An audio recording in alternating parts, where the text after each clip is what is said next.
Chapter 968. Death Dhyana Buddhist Master didn't refute it. As Tanshio said, he already had the intention to retreat, so he didn't want to waste his breath.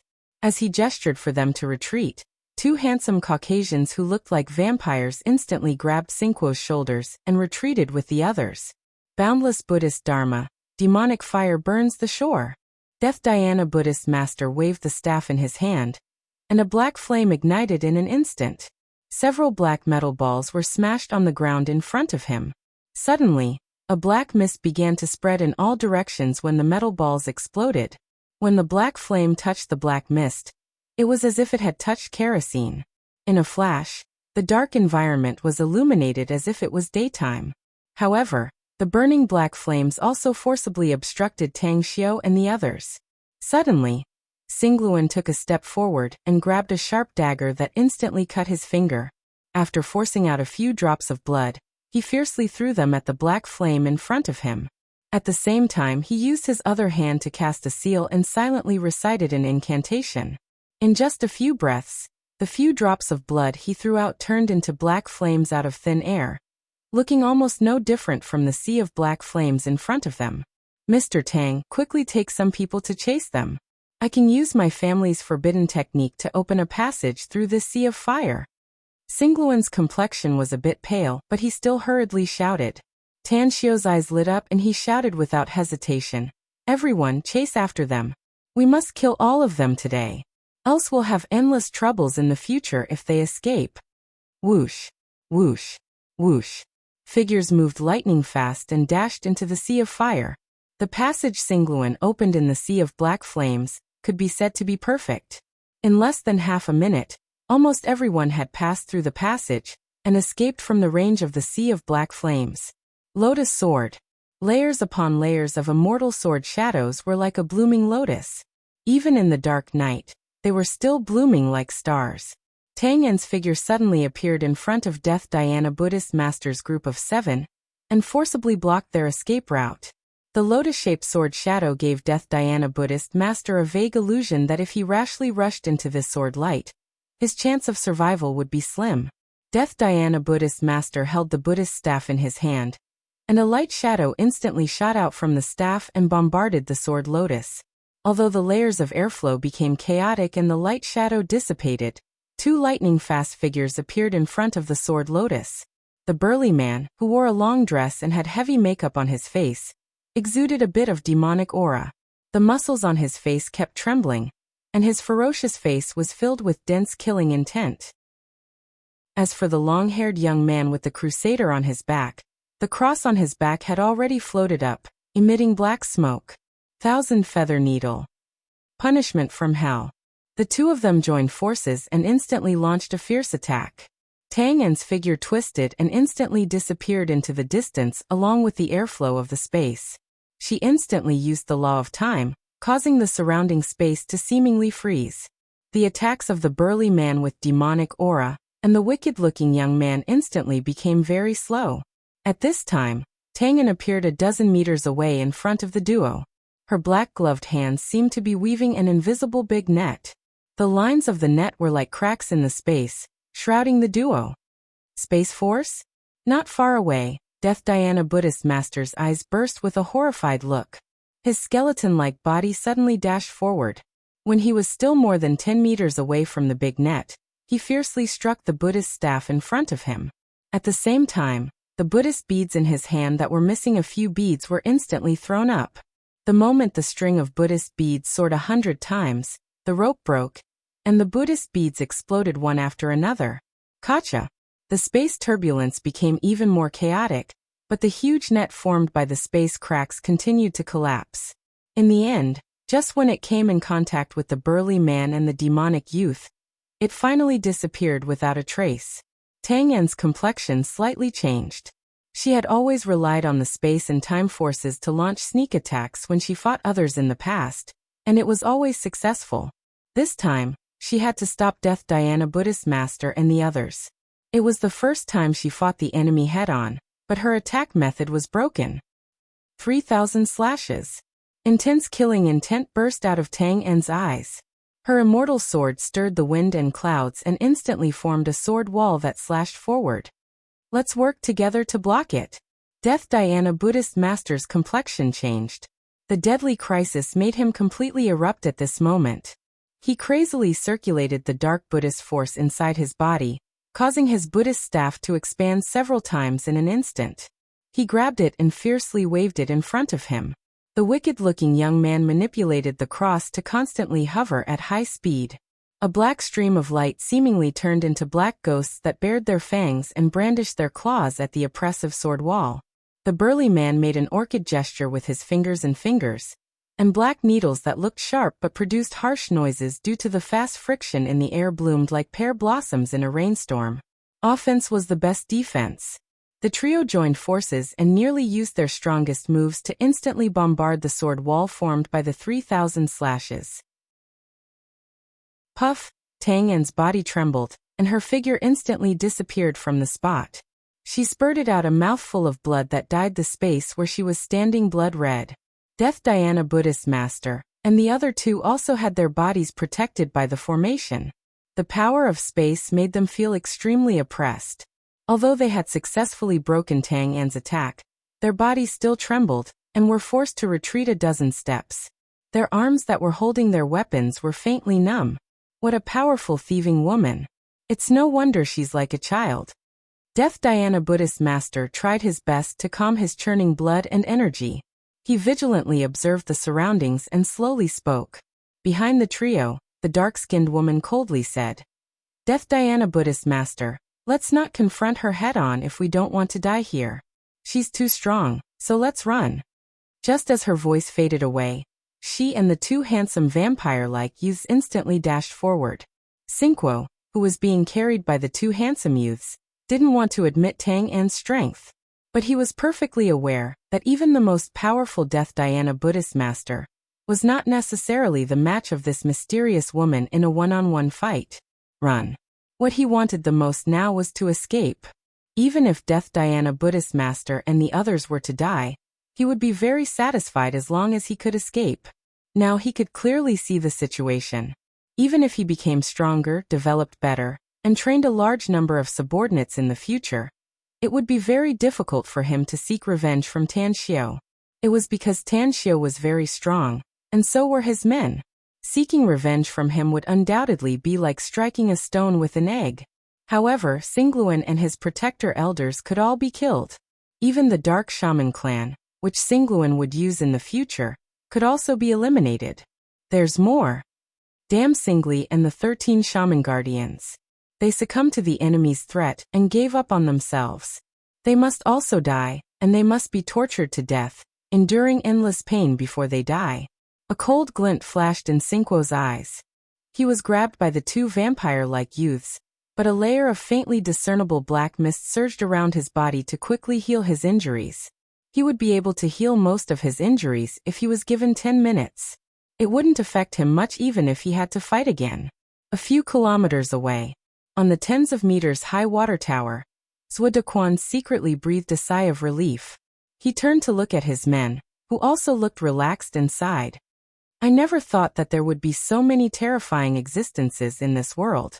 It's really fortunate that we've been able to go smoothly all these years and haven't provoked such terrifying existences. We must be more careful in the future. Don't easily make enemies with others, else I'm afraid that we'll be killed in a short time if we provoke such terrifying existences. A middle-aged man nodded without a word and forced a smile. You're right, boss. Compared to them, we're as weak as ants and lions. There's no comparison at all. If they wanted to kill us, it would be as easy as killing an ant. Zhuo eyes flickered and he said in a deep voice, We won't take the initiative to provoke others, but we must find ways to improve our strength. We didn't know that such terrifying existences existed in this world before, so we always thought that we were very powerful. But now we know that we're just frogs in the well and short-sighted. I have an idea, but I don't know if you think it's feasible or not. What idea? Asked the middle-aged man, confused. Since there are such terrifying existences in this world, it means that we can also become such powerhouses if we can find a way to become stronger, said Zhuo in a deep voice. I may have offended Tan Xiu before, but with Qing Er around and me apologizing and deliberately showing goodwill to him, I'm sure I can establish a little friendship with him. Do you think I can get a way to become stronger from him if I pay a big price? In a flash, the eyes of several loyal subordinates of Zhuo Dequan lit up. It would be a great thing if their boss could really get a way to become stronger from Tan Xiu. Such a good thing would make them smile even in their dreams. We can give it a try, boss, said the middle-aged man excitedly. Zhuo Dequan raised his arm and stroked his chin. He nodded and said, we can't afford to lose this opportunity, so I must seize it. Boss. Suddenly, another middle-aged man interrupted Zhuo Dequan in a low voice. Zhuo Dequan furrowed his brows and asked, what is it? The middle-aged man pointed to another direction and said in a low voice, some people are coming. Also, judging from the number of vehicles, the number of people coming this time should be no less than 5. Chapter 969. Zhuo Dequan grabbed the binoculars and looked at the direction his men pointed. He was immediately shocked. He was already shocked to see so many people arriving here one after another. Now there were so many of them. Could it be that they also wanted to join the fight? Are they Tan Xiu's men? Or Xingguo's men? Boss, look at that limousine in the middle. It seems to be Kanaja's car, said the middle-aged man. Zhuo Dequan stared blankly for a moment, before an incredulous look appeared on his face. Then he said, that's right. It's Kanaja's car. There's only one of this kind in Bangkok. But how did Kanaja come here? He's not qualified to join the fight just now given his ability. The middle-aged man said, could it be that Kanaja didn't come for those people? Instead he came for us? Zhuo Dequan deeply frowned and carefully pondered for 2 minutes. Then he shook his head and said, it's unlikely. The money we owe Kanaja hasn't been paid yet, so he won't make things difficult for us before he gets the money. Besides, we don't have any grudges with Kanaja, so there's no reason for him to come to me at this time. If my guess is correct, he must have something to do with those people who just fought, and he should have nothing to do with Tan Xiu. Why? Asked the middle-aged man confused. If Tan Xiu and Kanaja had a deep friendship, he wouldn't have needed to hide here after sneaking into Bangkok, said Zhuo Dequan. Kanaja is the well-deserved leader of the underground forces in Bangkok. The place he arranged for me is probably more hidden and safer than this place. At the gate of the coconut plantation, when more than a dozen cars slowly came to a stop, Kanaja, who was in the limousine in the middle, opened the door and walked out. When he saw the scene in front of him, he was slightly stunned and his eyes revealed a look of disbelief. Heavens! This place was still fine when I came here yesterday. How did it become like this? This place was not attacked by a terrorist organization, right? But even if they were bombed, they wouldn't be in such a miserable state. A burly man in a black suit with a scar on the corner of his mouth cried out in alarm. His eyes looked as if he had seen a ghost. There was no need to mention how shocked he was. Kanaja furrowed his brows and asked in a deep voice, you mean this place was fine yesterday but it turned into this scene today? That's right. The big man nodded and said, it was fine yesterday, but now it has turned into ruins. Kanaja's eyes flickered. He realized that the person who turned Zhuo Dequan's place into ruins should be the result of the battle between Tan Xiu and Xingguo. He already knew that Tan Xiu was very strong, and that Xingguo was a cultivator of the Dark Shaman clan. But now, it seemed that their strength had far exceeded his imagination. However, this place had been destroyed to such a state. What was the result of their battle? In the end, did Tan Xiu and Xingluan win? Or did Xingguo win? Swish! A figure flickered lightning fast and instantly appeared in front of Kanaja and the others. Black muzzles were aimed at the newcomer, but the other party didn't show the slightest fear and asked in a deep voice, who are you, Kanaja? Kanaja raised his hand to stop his men. He strode forward and said, I'm Kanaja. May I know who you are, mister? The black-robed youth with a black staff in his hand said in a deep voice, I'm young Master Xingluan's man. Mr. Tang and our young master have taken some men to chase Xingguo and the other enemies. Mr. Tang asked me to stay and wait for you. He said that he wants to ask you for a favor. Chase and kill? Kanaja instantly realized that the battle between Tan Xiao and Xingguo was probably won by Tan Xiao. Therefore, a respectful expression appeared on his face as he asked with a smile, "May I know what Mr. Tang wants me to do?"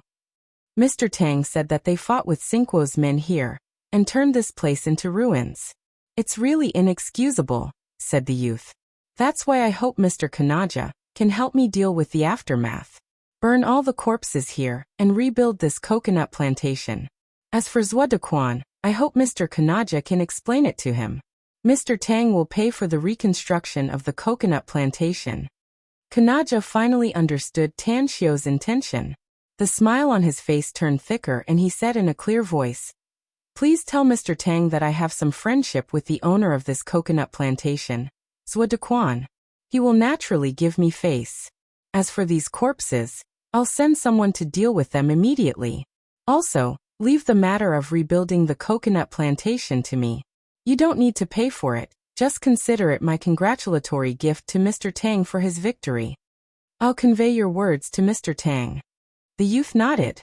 "Then, I'll have to trouble everyone. I still have to meet up with the others, so I'll take my leave first." Kanaja nodded and watched the young man leave quickly. The smile on his face grew thicker and thicker. 10 seconds later he burst into laughter and said, "Good, very good. Let's get to work. Clean up all the corpses here. Don't leave any traces." Saying, he took out his mobile phone and dialed Zuodequan's number. A few kilometers away, on the tens of meters high water tower, Zuodequan was observing Kanaja through binoculars when his mobile suddenly rang in his pocket. "A phone call? Kanaja is also calling now." Zuodequan took out his mobile from his pocket and looked at the caller ID. He immediately frowned and said in a deep voice, "It's really Kanaja. What's his purpose in calling me?" "Don't answer it at this time, boss," said the middle-aged man. Zuodequan pondered for a moment before he shook his head and said, "It's not good not to answer it. Besides, Kanaja doesn't know where we're hiding now, so it's better to figure out his purpose even if you answer it." After saying that, he directly pressed the answer button and smilingly said, "May I know what's the matter for calling me so early, Mr. Kanaja?" "I'm now outside your coconut plantation," Zuodequan said. "Kanaja, come to see me at once if it's convenient for you." Zuodequan was silent for a while before he forced a smile and said, "You should know what happened there since you're outside my coconut plantation, Mr. Kanaja.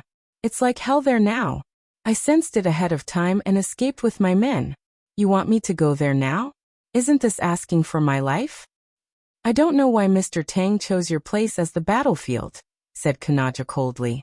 "But I can tell you that I'm not here to find trouble with you. I was entrusted by Mr. Tang to help him deal with the aftermath. Had you not appeared in front of me, this coconut plantation would have been mine in the future." "Helping Tan Xiao?"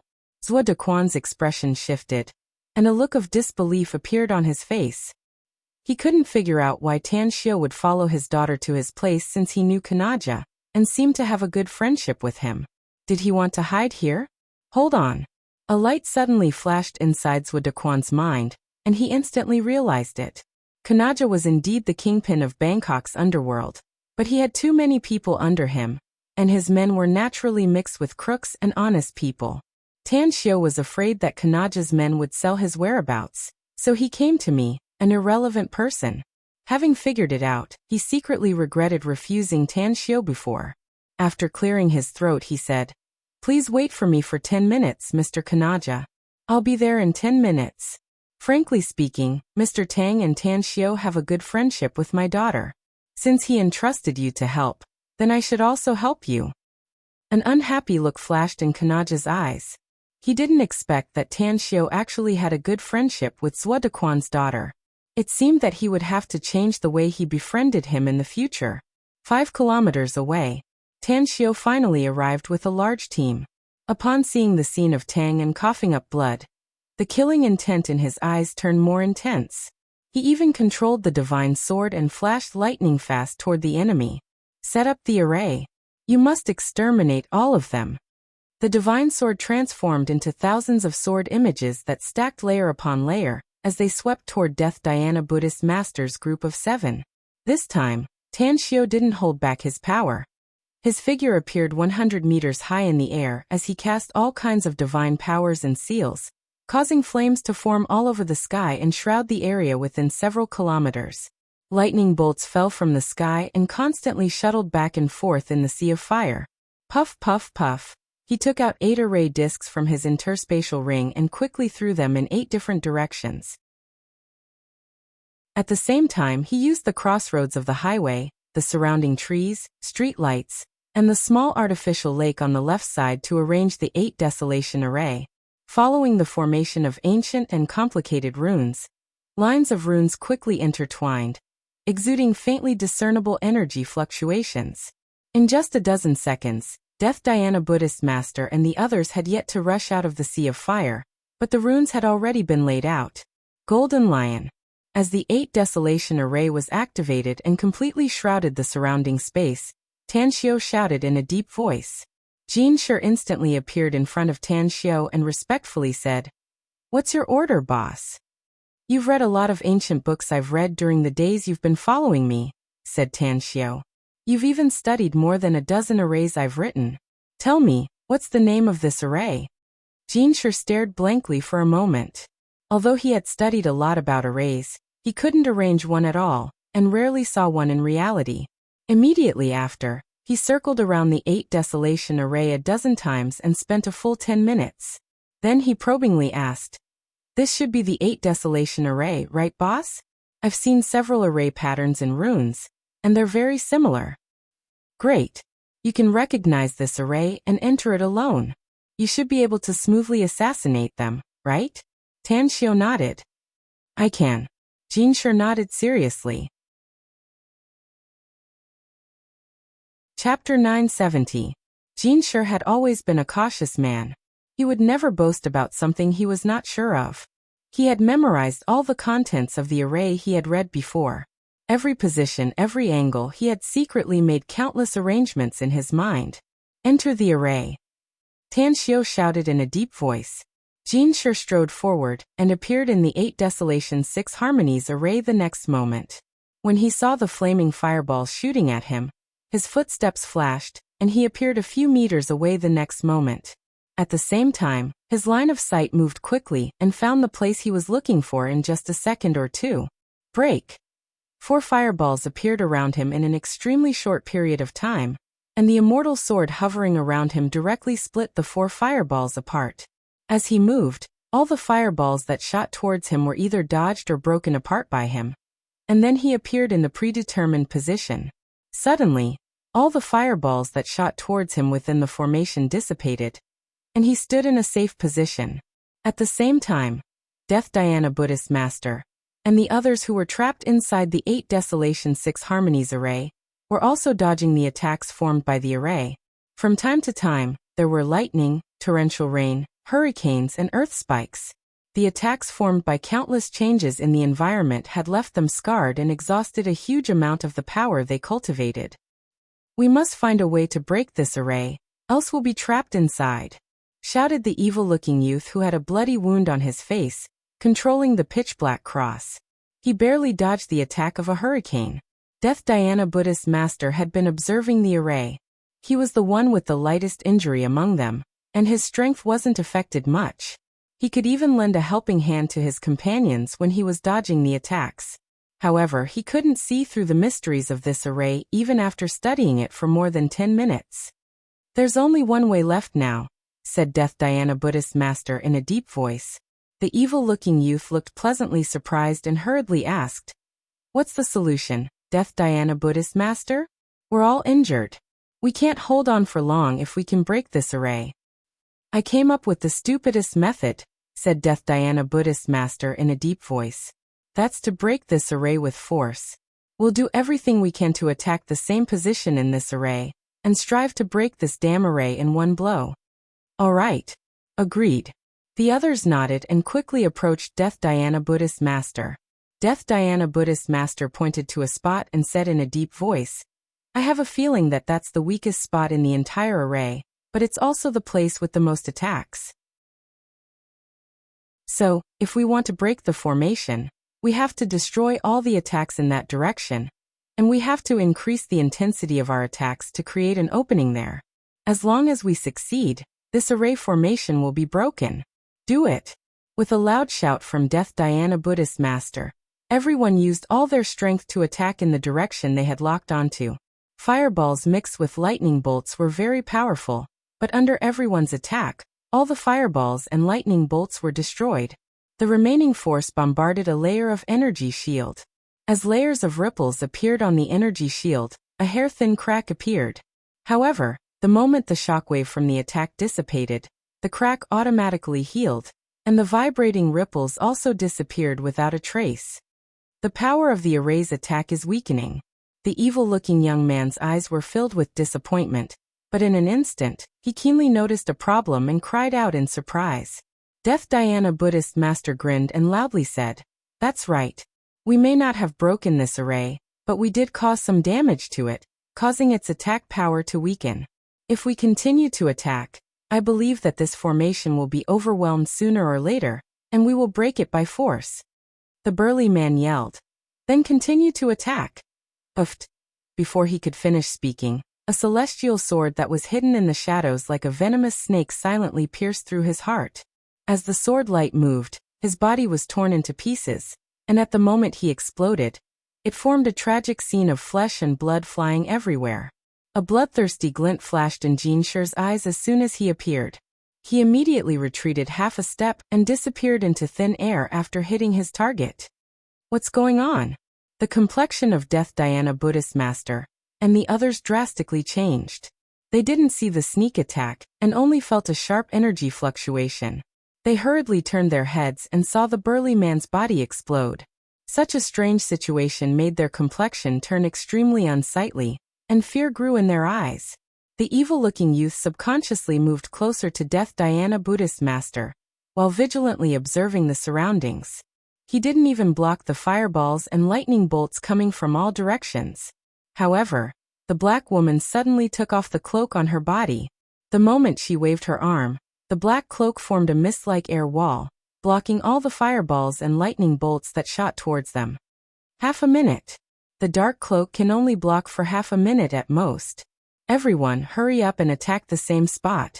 Otherwise, the dark cloak will be destroyed and we'll have to guard against the surrounding attacks, shouted the black woman.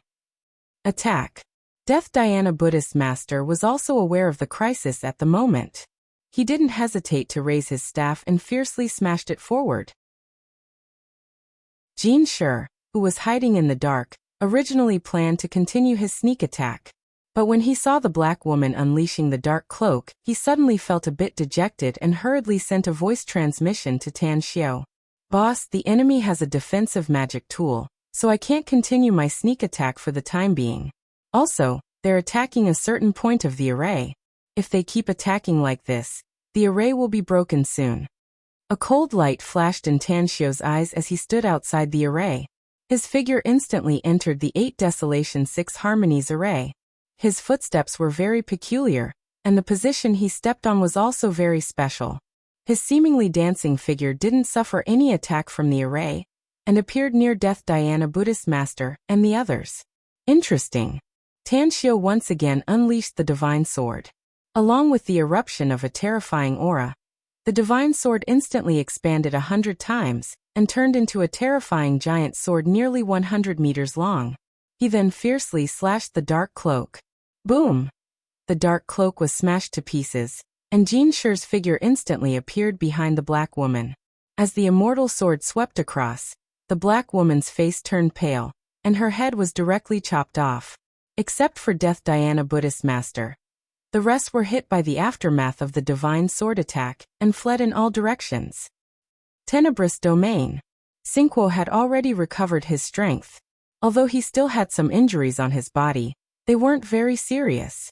Seeing that Death Dhyana Buddhist Master and the others had suffered such a big loss, his heart was in his throat. Whether he could escape alive or not, he needed to rely on Death Dhyana Buddhist Master and the others. Therefore, he brazenly attacked at this time and shrouded the surrounding tens of meters in black mist. His domain allowed him to observe everything inside, and also prevent the enemy's sneak attack. Break. Death Dhyana Buddhist master also pounced toward the weakest point of the array. As his staff fiercely bombarded that spot, more than a dozen cracks appeared on the energy shield. At this moment, he suddenly threw the staff in his hand, stirred and tore those cracks open. Run! Death Dhyana Buddhist master didn't have the time to help the others. He shouted and quickly rushed out of the gap. Run! Run! The others seemed to see the hope of escaping and rushed toward the gap. Xingguo, who had just unleashed his tenebrous domain, followed closely behind Death Dhyana Buddhist master. Tanxio's face turned cold and he fiercely said, "You want to escape? Did I give you permission?" The divine sword turned into countless sword beams that blotted out the sky and shot toward the gap. In the blink of an eye, the two vampire-like men who only cared about escaping were pierced by layers of sword beams, and their corpses fell outside the gap. The array had been broken. After Tanxio and Jinshi's figures appeared next to the two corpses, Death Dhyana Buddhist master, Xingguo, and the sinister youth had already fled to the distance. Tangguang Tangan. Death Dhyana Buddhist master and Xingguo must die. They must stay here no matter the price. Tanxio chased after them lightning fast and shouted at the same time. Understood. Tangguang was extremely fast, several times faster than Jinshi. He instantly dashed past Jinshi and chased after the trio with Tanxio. In front of Tanxio and Tangguang, layers of ripples constantly appeared in the air, and a faintly discernible aura was like a fish swimming in the sea. But its speed was a bit faster. A strange glint flashed in Tanxio's eyes and he secretly thought, in the entire everlasting feast hall, aside from Gu Yan'er and Ji Qimei, Tang En's speed is probably the fastest. Even though I'm at the late stage of Golden Core, and am proficient in countless escape arts, I'm still a bit inferior compared to Tang En who can use space. Xingguo, we suffered such a big loss to save you, so it's your turn to repay us now. Stay here and stop them. You'll be our brother as long as you don't die this time. Death Dhyana Buddhist master's heart was beating very fast. He could also vaguely sense a faint fluctuation in the air that was rapidly approaching them. So he guessed that it was the mysterious female assassin from before. Xingguo's expression drastically changed. He didn't expect that Death Dhyana Buddhist master would make such a request at this time. He knew very well that he would die today if he stayed to stop Tanxio and the others. I can't die. Even if I have to offend Death Dhyana Buddhist master, and need his help to detoxify the poison in half a year, I can't stay here to die. As long as I can escape, I'll be able to find a place to hide. Of course, I can even escape back to the Dark Shaman clan if I have to. I believe that my father won't watch me get killed by Tanxio and Xingluan. Chapter 971. Xingguo's intelligence was very high, and the moment he was in a life and death crisis, he would erupt with even greater power. Death Dhyana Buddhist master's betrayal made him furious, but he didn't lose his mind. His killing intent surged as he took out a roll of golden threads from his sleeve. Entangle. The golden threads unfolded and wrapped around Death Dhyana Buddhist master's ankles at lightning speed. After wrapping around his ankles in an instant, Xingguo pulled his arm and flung Death Dhyana Buddhist master backward as his expression changed drastically and his body fell to the ground. Almost in an instant, he had overtaken Death Dhyana Buddhist master's previous position, and his sprinting speed was even faster. Xingguo, you deserve to die. Death Dhyana Buddhist master was furious, and his heart was filled with endless remorse. He had come all the way here with his companions because he saw that Xingguo was a talent. He wanted to persuade Xingguo to join them. However, who would have thought that he'd have to sacrifice the lives of 6 of his companions to save Xingguo's life? Yet, at this very moment, Xingguo had actually attacked him again. Tanxio's lightning-fast figure appeared several tens of meters away from Death Dhyana Buddhist master. As the divine sword slashed down, Death Dhyana Buddhist master hastily dodged, but an immortal sword appeared out of thin air at his neck. Although the strike failed to tear his windpipe, it still tore open a bloody wound on his neck. Tangan was injured at the moment, but she didn't care about it. Because Tanxio had issued a death order, he absolutely could not let the Death Dhyana Buddhist master escape, so he once again entangled the Death Dhyana Buddhist master like a maggot attached to a bone. Even if every move couldn't destroy the world, it could still erupt with great power. making the Death Dhyana Buddhist master unable to fend for himself. Tan Xiao, there is no enmity between us. You don't have to force me, do you? Full of grievances, Death Dhyana Buddhist master roared furiously while dodging Tang and storm-like attacks. He had experienced countless battles in his life, but he had never felt so vexed and frightened as he was right now. Tan Xiao hovered in the air and said in a heavy voice, Death Dhyana Buddhist master, there was no deep hatred between us before, but now there is. It was you who meddled in other people's business. That's why you ended up like this. We have to get rid of Xingguo's wild ambition. And you haven't forgotten what you said before, have you? I don't want to be remembered, so I can only be at ease if you die. Is there really no room for maneuver? Death Dhyana Buddhist master snapped. Don't force me, or I'll use a forbidden technique. Even if I die, I'll drag you down with me. As long as you're willing to let me go, you don't have to do anything. I'll definitely kill that damn Xingguo. Also, I was just pretending to be brave before. How would I dare to really take revenge on you? Let me go, and we'll mind our own business. Divine sword, sacrifice the heavens. Tan Xiao couldn't be bothered to talk to him anymore. As the divine sword slashed down, it forcefully blocked his escape route. Tang En's unpredictable attacks put Death Dhyana Buddhist master in a serious crisis. A crazed look emerged in Death Dhyana Buddhist master's eyes. He clenched his teeth and the Buddhist staff in his hand suddenly split into two. A half-foot-long multi-legged centipede shot out from it and arrived in front of Tang En in the blink of an eye. Death Dhyana Buddhist master, on the other hand, was already prepared to be severely injured by Tang En. He swept the two halves of his Buddhist staff horizontally to seal off Tang En's escape routes. In midair, Tan Xiao's complexion drastically changed. His figure suddenly swooped down while his arms kept forming a circle, guiding the divine swords to rain down on Death Dhyana Buddhist master. Besieging the weak to rescue the weak was the only thing he could do at the moment. Unless Death Dhyana Buddhist master took the initiative to give up the attack, he wouldn't have enough time to rescue Tang and Golden Cicada shedding its carapace. Death Dhyana Buddhist master roared. His kasaya fluttered to the side in a flash, and the two halves of his Buddhist staff pierced Tang En's shoulders in just a split second. The multi-legged centipede that had already arrived in front of Tang and landed on her neck and bit it. Puff! The rain of swords pierced Death Dhyana Buddhist master's body, but his figure vanished into thin air the moment he crazily spurted out blood. When his figure flashed 4 or 5 meters away, he staggered and fell to the ground. Teleportation? Tan Xiao was secretly surprised, but he immediately rejected the idea. It was absolutely impossible to learn the teleportation technique, unless one's cultivation had broken through to the nascent soul stage. Death Dhyana Buddhist master's strength was at most comparable to a middle-stage gold core cultivator, so it was impossible for him to perform teleportation. Moreover, teleportation usually covered a very long distance, but he only moved 4 or 5 meters away, indicating that he was just using some kind of magical footwork. Sword shadows flashed like the wind wherever the sword pointed. Death Dhyana Buddhist master's body violently trembled a few times. He lowered his head to look at his chest, and a look of despair suddenly appeared on his face because there was a fist-sized hole in his heart. Moreover, there were also bloody wounds on his shoulders and legs. Tan Xiao. Death Dhyana Buddhist master shot a resentful look at Tan Xiao. Although his vitality was rapidly fading, he still soared into the sky as though he wanted to exhaust the last trace of power in his body to kill Tan Xiao. Humph! Tan Xiao's killing intent was equally intense. He still couldn't figure out Tang En's situation, so he instantly threw 2 exploding talismans at the incoming Death Dhyana Buddhist master. Boom! Death Dhyana Buddhist master's body violently trembled. A look of despair appeared on his face as his neck was severed from the back by the divine sword.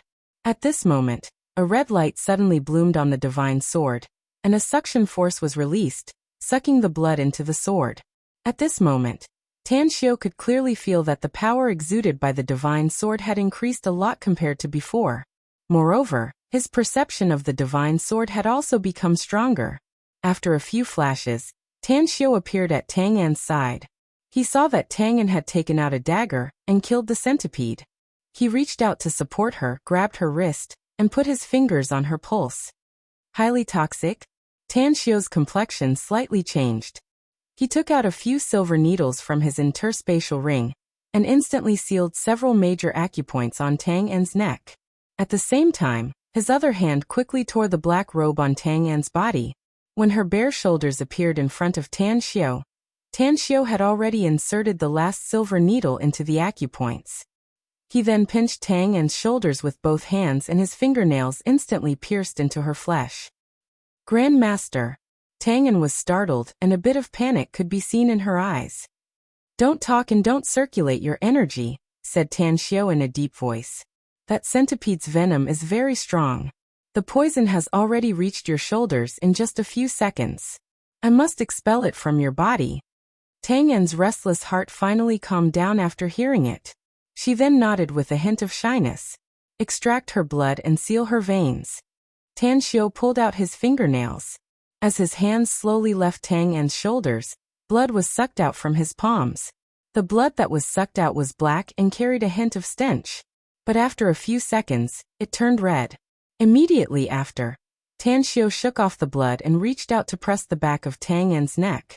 As his fingers slid on her neck, several silver needles shot out and quietly floated around. Blood splashed out from the spots where the silver needles were pulled out. Tan Xiu's fingers kept moving on Tang En's neck, so the bleeding process was much slower this time. Huff, a few minutes later. Tan Xiu released Tang En and looked at the dozens of people around him, shouting in a deep voice.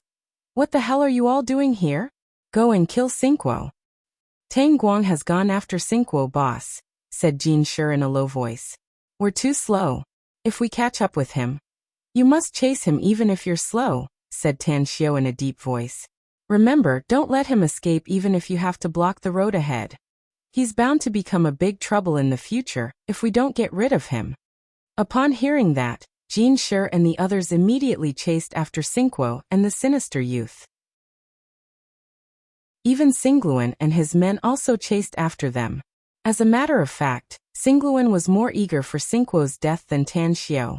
Only with Xingguo's death would he be able to sit on the Dark Shaman clan's patriarch seat without any worries in the future. Tan Xiu took out a holy healing pill from his interspatial ring and stuffed it into Tang En's mouth. Then he said in a low voice, I've removed the toxins from your body and you're fine for the time being. But your injuries are very serious, so you must recuperate as soon as possible. I'll be your protector.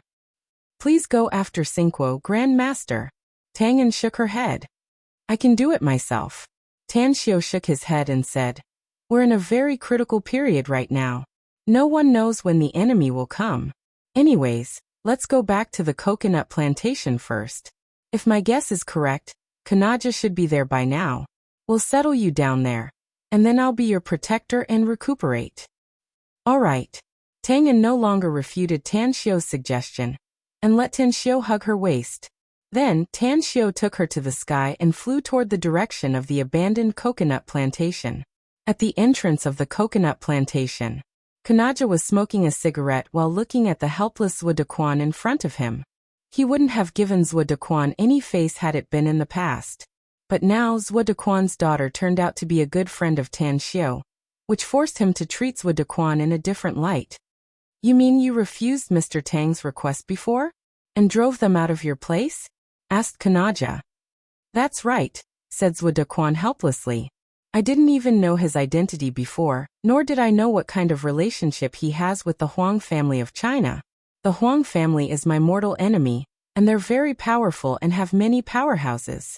If I were to shelter Tan Xiu and the others, it would bring danger to me, and the gains would definitely outweigh the losses. You actually wasted such a great opportunity. You're really stupid. Kanaja shook his head and sighed. Forget it. I don't care about this matter. This place is your turf, so hurry up and let your men deal with the aftermath. Of course, I'll also send my men to dispose of the corpses.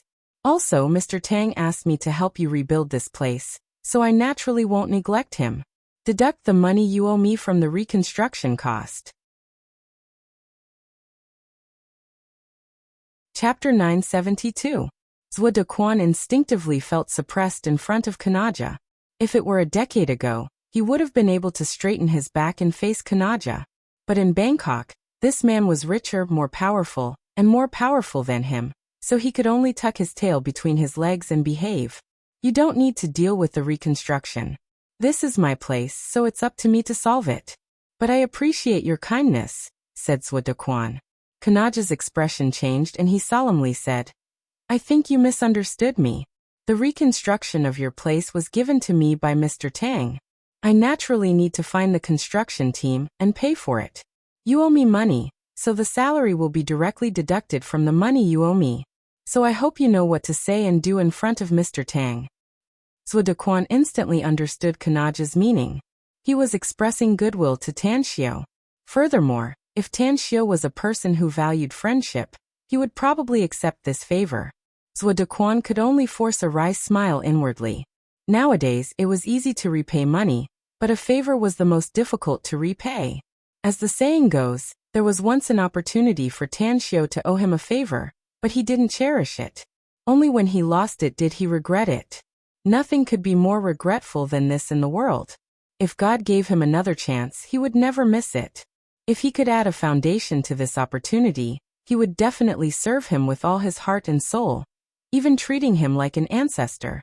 With a bit of regret, Swadequan was about to speak when his expression suddenly shifted. He saw his daughter, Swaçing, and two well-behaved grandsons escorted by several of his trusted men in the distance. Swadequan strode forward to greet her. Swaçing was dumbfounded at the moment. Never in her wildest dreams did she expect that this place would turn into ruins not long after she left. Could it be? Her father's guess was right. Tan Xiao really colluded with the Huangs and came here to retaliate? What the hell is going on, Dad? Asked Swaçing with an ugly expression. What else could it be? Swadequan forced a wry smile. It's Tan Xiao. Sure enough. I'm really sorry, Dad, said Swaçing bitterly. But Divine Dr. Tang is a well-known philanthropist in our country. I find it hard to believe that he would collude with the Huang family to harm us. Could there have been some misunderstanding? Swadequan stared blankly and looked at his daughter's bitter expression. He immediately let out a dry smile and said, There's indeed a big misunderstanding here, Qing. In fact, I misunderstood Mr. Tang. He didn't collude with the Huang family. I even believe what you said. He really helped me settle things with the Huang family. He can be considered as our family's benefactor. I said that this was caused by Mr. Tang, because Mr. Tang's enemies had a conflict with him here. They had a fierce fight, and we were just affected by it. Swaçing's eyes widened and she exclaimed, You mean, Divine Dr. Tang didn't mean to destroy this place, Dad? Instead, he was fighting the enemy? How is he now? Are you hurt? Qing. You don't need to ask so many questions in one go even if you care about Mr. Tang. Swadequan forced a wry smile. I don't know either. Thank you for your kindness, Miss Swa. I'm fine.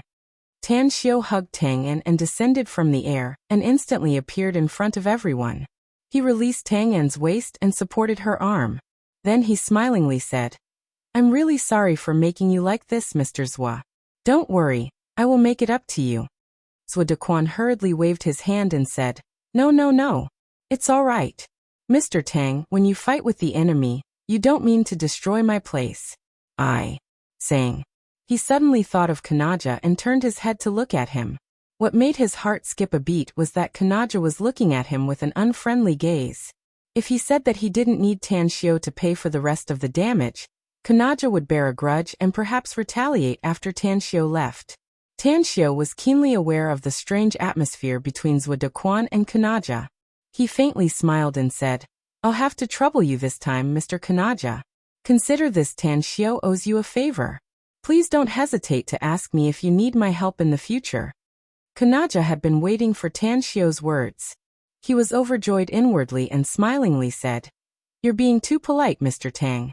It's my honor to be able to serve you. You can rest assured that we've gathered all the corpses, and we'll burn them later. Also, you ordered me to rebuild this place, so I'll contact the engineering team later to work overtime to rebuild this place as soon as possible. You don't need to worry about this place, and just leave it to me. If that's the case, then I'll have to trouble you. Tan Xiao nodded. Remember to tell me how much you'll spend after you rebuild this place. I'll transfer the money directly to your account. No, no, no. You're a guest from afar, so how can I make you spend money? Kanaja hurriedly said.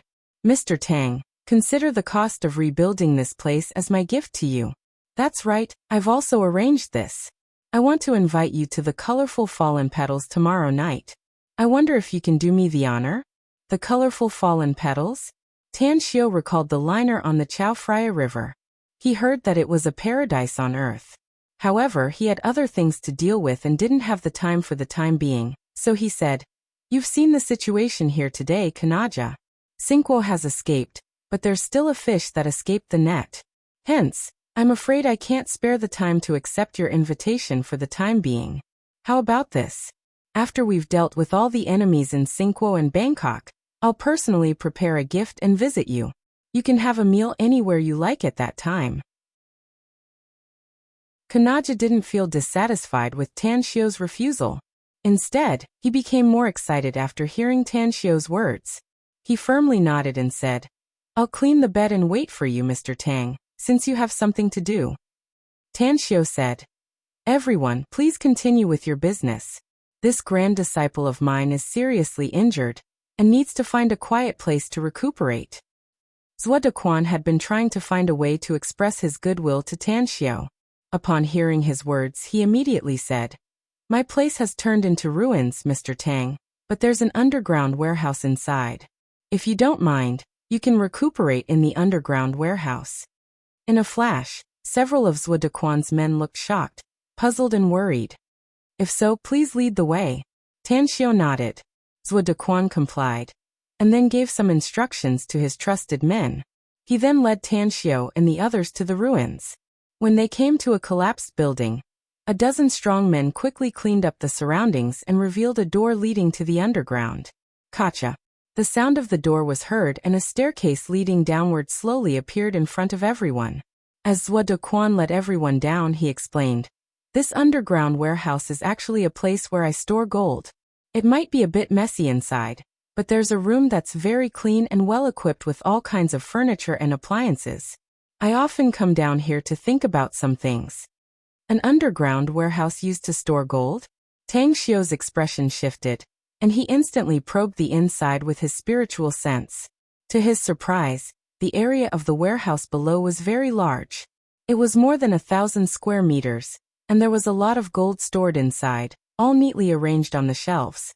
The only room in the innermost side was not only well ventilated, but also very clean and well furnished. It's here, Mr. Tang. Zhuo Dequan had been paying attention to Tan Xiu's expression. When everyone came to the door, he noticed that Tan Xiu only glanced at the gold, and then ignored it. This situation made his heart, which was hanging high in the air, feel much more at ease. It's a good place. Tan Xiu nodded and then said, And recuperate well. We'll stay here for the time being. Understood, Grand Master. Tang An respectfully replied. She then entered the room and closed the door from the inside. She wasn't used to being exposed to others for a long time. If it wasn't for her Grand Master, Tan Xiu, she would have already left. Tan Xiu then shifted to Zhuo Dequan and lightly said, What are you doing hoarding so much gold here, Mr. Zhua? Are you buying it at a low price and waiting to sell it at a high price? I'll be frank with you, Mr. Tang.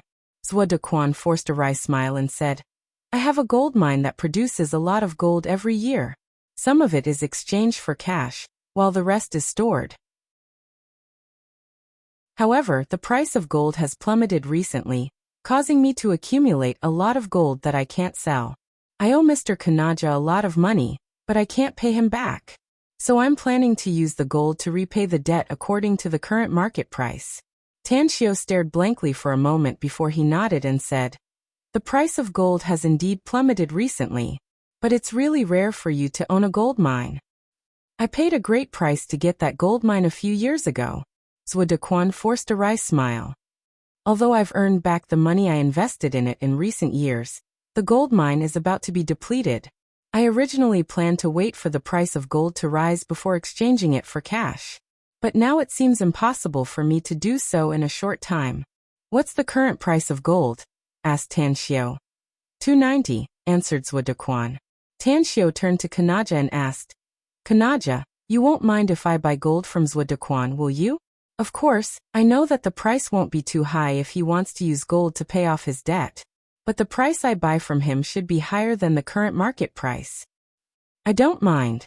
He doesn't owe me much anyway, said Kanaja straightforwardly as he shook his head. Chapter 973. Tanxiu slowly nodded and looked at Zhuo. You have a lot of gold hoarding here, Mr. Zhua. I'm afraid the price of gold won't rise in a short time. How about you sell all the gold here to me? You can rest assured that I'll raise the price a bit. How about 320? 320? 30 times higher than the current price? I'll sell it to you if you want to buy it, Mr. Tang, said Zhuo without hesitation. But why do you want to buy so much gold now, though? You saw a lot of things you shouldn't have seen tonight, so I won't hide it from you, said Tanxiu with a smile. I need gold to refine magic tools. The gold here seems to be a lot, but I can only refine a few gold magic tools. I'm willing to buy as much as you have. Refining magic tools? Gold magic tools? Zhuo's eyes instantly lit up. He recalled the flying immortal swords and divine swords that Tanxiu used to kill the enemies. If he could also have that kind of magic treasure immortal sword, that would be simply too awesome. As he thought up to there, he hesitated and asked in a low voice, Can you sell me one of the gold magic tools you refined, Mr. Tang? I can pay you back with gold. How much do you need? Exchanging gold for a magic tool? Tanxiu looked at Zhuo with a strange expression, and couldn't help laughing. I think you misunderstood me, Mr. Zhua. The magic tools I refine can only be used by cultivators. Ordinary people can't control them at all. Even if you buy it, it'll be of little value to me. Zhuo immediately looked disappointed after hearing it. But then he recalled the power of those immortal swords and gritted his teeth. I'll accept it even if it's of little value to me, Mr. Tang. At worst, I'll leave it to my descendants and make it the heirloom of my Zhuo family. Tanxiu thought for a moment, and then nodded with a smile. If that's the case, then I can trade one with you after I refine it. But I want to know what kind of weapon you need. A sword. It's like the immortal swords you and your men use, said Zhuo. It's very handsome and powerful. Tanxiu was full of disdain. You want to exchange gold for immortal swords and divine swords? This was simply an international joke. Not to mention his divine sword, just the immortal swords used by Mo Ao and Jin Shi were already very high-grade immortal weapons in the immortal world. Let alone this bit of gold. The value of an immortal weapon was worlds apart from 100 gold mountains. Kanaja stood to the side, his eyes gleaming. Although he hadn't seen the scene of the battle, he could tell that the coconut plantation had been destroyed with only cold weapons. The power of the battle was immense. Perhaps it had the function of a magic tool. He was as cunning as a fox. These were the right words to describe Kanaja. At the moment when he was tempted, he said, Mr. Tang, can you also sell me a magic tool? I am also willing to spend money to buy. You can also use gold to exchange. Give me a few days, and I'll be able to get more gold than this. The corners of Tanxiu's mouth curled up. He seemed to have seen a way to get rich. He nodded and said, Kanaja, you also like them, so I'll give you one after I refine them. How about this? I'll stay in Bangkok for the time being while you and Misters will find a way to get as much gold as possible. I'll give you some extra benefits if the gold you get can be measured in tons. Benefits? Kanaja and Zhuo exchanged glances and immediately nodded heavily. Whoosh! A figure flickered lightning fast from the outside and appeared in front of Tanxiu in the blink of an eye. With a bit of worry on his face, Shueisha respectfully reported, We lost them, boss. Tanxiu's complexion changed and he asked in a deep voice, You lost them? What about Tang Guang? Tang Guang was about to catch up with them, but a group of people suddenly appeared. They may be very weak, but their defense is very strong. Xingguo and the other guy escaped after Tang Guang killed them all because they outnumbered him, said Shueisha. Tang Guang and Mo Ao are now chasing after them, but the chances of catching them are very small. Clenching his fists, Tanxiu looked at Kanaja and said, You're the local tyrant of Bangkok, and you have forces all over the city. Help me find Xingguo and the other guy. If your men can find them one step ahead of me, I'll talk to you about a bigger deal after I kill Xingguo. This deal is definitely the biggest opportunity you've ever encountered in your life. Kanaja's eyes lit up completely and he replied without hesitation. I'll send my men to investigate them right away. I'll definitely find them even if I have to turn the entire city upside down. Tanxiu nodded and looked at Shueisha again, asking, what about Xingluan? Where is he now? Xingluan is on his way back, answered Shueisha. They're not as fast as me, so I came here first. It didn't take long. Xingluan came here with several of his trusted subordinates. The bitterness on his face was particularly intense when he appeared in front of Tang Xiu. I'm sorry, Mr. Tang. Tan Xiu shook his head and said, you don't need to apologize. Xingguo is our common enemy. I've asked Kanaja's help to kill him, so what we need to do now is to find them and kill them. Also, I think it's time for you to deal with your father. We failed to kill Xingguo, said Xingluan hurriedly. I'm afraid that if we touch my father now, what's there to be afraid of? Tan Xiu sneered. Besides, your father's loyal subordinates, the shaman guards, have already gone back. They may have already told your father about our plan. So we'll deal with your father directly and make you the patriarch of the Dark Shaman clan. This, Xingluan hesitated. At the side, Kanaja looked horrified and hurriedly said, you want to kill Xingchuo? Xingluan, Xingchuo is your father. As far as I know, he cares about you and your brother very much. We don't want to kill my father.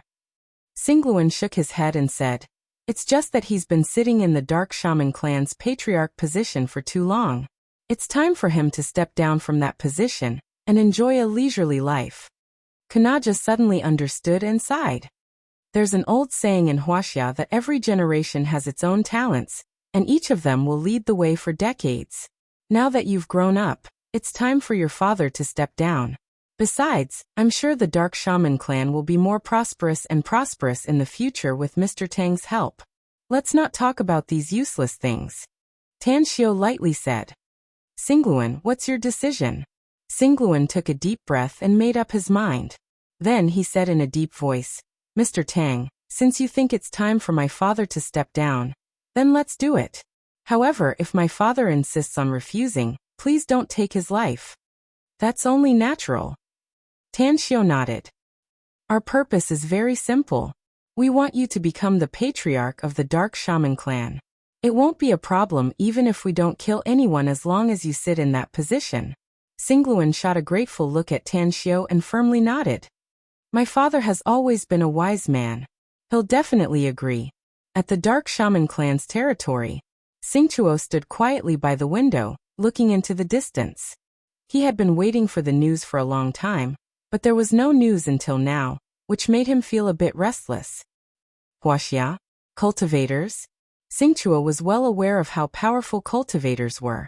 The magical arts and divine abilities they mastered were simply invincible. He had fought with several cultivators in the past. Although he didn't suffer a loss, he didn't gain any advantage either. Are you nervous? An old voice suddenly sounded from behind Xingchuo. Then, an old man with a stooped back and a wizened face appeared out of thin air behind Xingchuo. Xingchuo turned his head and forced a smile. Aren't you asking the obvious, father? Big brother wanted to sit on the patriarch's seat in the past, and you're well aware of the struggle between us. Do you think you wouldn't be worried if we really fought at that time? The old man slowly nodded and sighed. You're right, but the children and grandchildren have their own blessings. The law of this world is that the strong get the upper hand, and the losers have to accept the consequences. Xingguo is brave and resourceful. He's definitely the most suitable candidate to be the patriarch. Even if Xingluan has the help of those cultivators from Wuxia, I'm afraid he won't be able to make much waves. You just put your heart at ease. You've fought cultivators before, father. Xingchuo shook his head and said, you know how powerful they are. Those cultivators who appeared around Xingluan this time are very young, but I'm afraid that there are some monstrous geniuses among them. The old man thought for a while and then nodded. Let Xingzhou go if you're really worried. You're the most powerful expert in the Dark Shaman clan on the surface, but Xingzhou and I are stronger than you. Even I have been stuck in my cultivation all these years, and haven't been able to break through. Singzhou has already shown signs of surpassing me. Xingqi's cultivation has improved to such a level? Asked Xingqiu in shock. He obtained the witch god's canon 6 months ago and obtained a powerful witchcraft technique, said the old man. He can't be called the most outstanding cultivation genius of our dark shaman clan in the past hundreds of years, if he can't achieve his current achievements. Xingqiu's body trembled, and it took him a long time to sober up from the shock. He shook his head and secretly sighed. It seems that Xingzhou will soon become the strongest member of our dark shaman clan. But why didn't you let me tell the other clansmen that you're still alive, father? I have a hunch that our dark shaman clan will experience a huge change in the near future, said the old man lightly. So, the news of me being alive must never be spread out, not even by Xingqiu and Xingluan. Suddenly, the old man looked out the window and lightly said, "They're back." Xingli didn't come back with the 13 shaman guardians, though. Chapter 974. Xingqiu furrowed his brows. He also noticed that the 13 shaman guardians had returned, and all of them were injured. Yet they didn't bring Xingluan back. Could it be that something happened? Xingqiu instantly dashed out of the window and appeared in front of the 13 shaman guardians in the blink of an eye. He then asked in a deep voice, "Where's Xingli? Where's Xingluan? Your injuries look terrible, but there aren't any substantial injuries. What's going on here?" The 13 shaman guardians halted and knelt on one knee in front of Xingqiu. The middle-aged leader wore a complicated expression as he bitterly said, "The situation has changed, Patriarch. There's no way we can save Xingqiu. Xingli has been plotting against your position as Patriarch and has fled." Xingqiu's expression drastically changed and he shouted, "Do you know what nonsense you're talking about? Xingli is a senior elder of the Dark Shaman clan. How could he covet my position as the Patriarch? You know, what did you just say? I told you to rescue Xingluan, so how can you tell me that you can't save Xingqiu? Tell me quickly, what exactly happened?" The leader of the 13 shaman guardians quickly explained the situation and finally said, "Xingqiu's men were all killed, and he's probably dead now. Xingli had hidden 2 divine black thunders in his possession. Had he not been forced into a corner by young Master Xingluan's men, and was about to be killed, he would never have taken out the divine black thunders to save his life." Xingqiu stared at the leader in disbelief. He couldn't believe it, but he trusted the 13 shaman guardians more. They were the most loyal warriors of the clan. If they couldn't be trusted, then it meant that the clan was doomed. But how did the situation develop to this point? Did Xingqiu really get killed by Xingluan and those Wuxia cultivators? The leader of the 13 shaman guardians hesitated for a moment and bitterly said, "You should hurry up and prepare, Patriarch. Young Master Xingluan. What about him?" asked Xingqiu in a deep voice. "He killed Xingqiu and also wants to kill his father?" Young Master Xingluan said that his first mission is to kill Xingqiu. He'll immediately come to the clan as long as he kills Xingqiu and ask you to abdicate your position. My ultimate goal is to become the Patriarch of our Dark Shaman clan." Xingqiu roared. "How dare he?" The leader of the 13 shaman guardians said, "The other party is very strong, Patriarch. Not to mention those cultivators from China. Even young Master Xingluan and his 5 guardian elders, as well as that seemingly delicate woman, have become very powerful. We used to think that young Master Xingluan's strength couldn't compare to young Master Xingqiu's, but now it seems that young Master Xingluan is not any weaker than young Master Xingqiu." "Nonsense. I'm well aware of Xingluan's cultivation. I tested his strength some time ago. He's still very weak. How can he catch up with Xingqiu in such a short time?" Xingqiu angrily replied.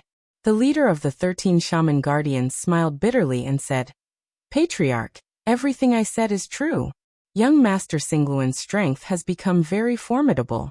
It would not be easy for me to defeat him in a one-on-one fight. In addition, the 5 guardian elders who were originally around young Master Xingluan were not that powerful. But now they have become very powerful. Even if I were to make a move, my chances of killing any of the guardian elders would not exceed 60%. Xingqiu was truly shocked. A look of disbelief flashed in his eyes, and he couldn't speak for a long time. Whoosh! A figure flickered and instantly appeared in front of Xingqiu and the 13 shaman guardians. With a thoughtful look on his face, the old man slowly said, "It's not impossible for Xingluan and his 5 guardian elders' cultivation to advance by leaps and bounds in a short time. As far as I know, there's a way to make their strength soar." "What is it, father?" asked Xingqiu hurriedly. "It's a Chinese medicinal pill," answered the old man lightly. Xingqiu knew that there were some powerful cultivators in Wuxia who were good at refining elixirs, but that was only a legend. According to his understanding, the number of cultivators in Wuxia who could refine elixirs was as rare as phoenix feathers and unicorn horns. Each and every medicinal pill was a priceless treasure for cultivators. Even if there were some cultivators among Xingqiu's acquaintances who could refine medicinal pills, it was impossible for them to give them to Xingluan and so many people at once. The 13 shaman guardians were petrified at the moment. They stared at the old man who appeared in front of them with tongue-tied eyes. Their hearts were beating faster than before. The patriarch? How was this possible? Didn't the patriarch pass away more than a decade ago? How did he appear in front of them alive and well? The old man looked at the 13 shaman guardians and lightly smiled. "I know you're confused. I'm obviously dead, so how did I suddenly appear in front of you? Well, there's no harm in telling you now that I'm here. I actually faked my death, and have been cultivating in seclusion in the family all these years. I won't show up unless the family encounters a life and death crisis." The 13 shaman guardians instantly understood. They respectfully kowtowed to the old man and called out, "Patriarch." The old man nodded with satisfaction and waved his sleeve, lifting the 13 shaman guardians up with a stream of qi. The old man then said, "You're all very good. I've trained you in the past, and you're now very strong. You've also assisted Tuo for all these years and have made a lot of contributions. I'll personally open the darkness altar after the family's crisis is resolved to help you advance further in your cultivation." The 13 shaman guardians looked ecstatic. They had once used the darkness altar to enhance their strength, but that was more than a decade ago. If they could use the power of the darkness altar again to enhance their strength to a higher level, then their strength would be comparable to the current patriarch. "Thank you, patriarch." Xingqiu looked at the old man and said, "Father, how should we solve this incident? Do you really want to give the patriarch position to Xingluan?" "If you want to give the patriarch position to Xingluan, then he'll be the patriarch of our dark shaman clan," said the old man lightly. "But if he forcibly takes it, it'll be considered a treason and a heinous crime." Xingqiu slowly nodded and said, "I understand what you mean, father. You can rest assured. I'll immediately make preparations. If Xingluan continues to work hard, I'll pass the patriarch position to him in the future.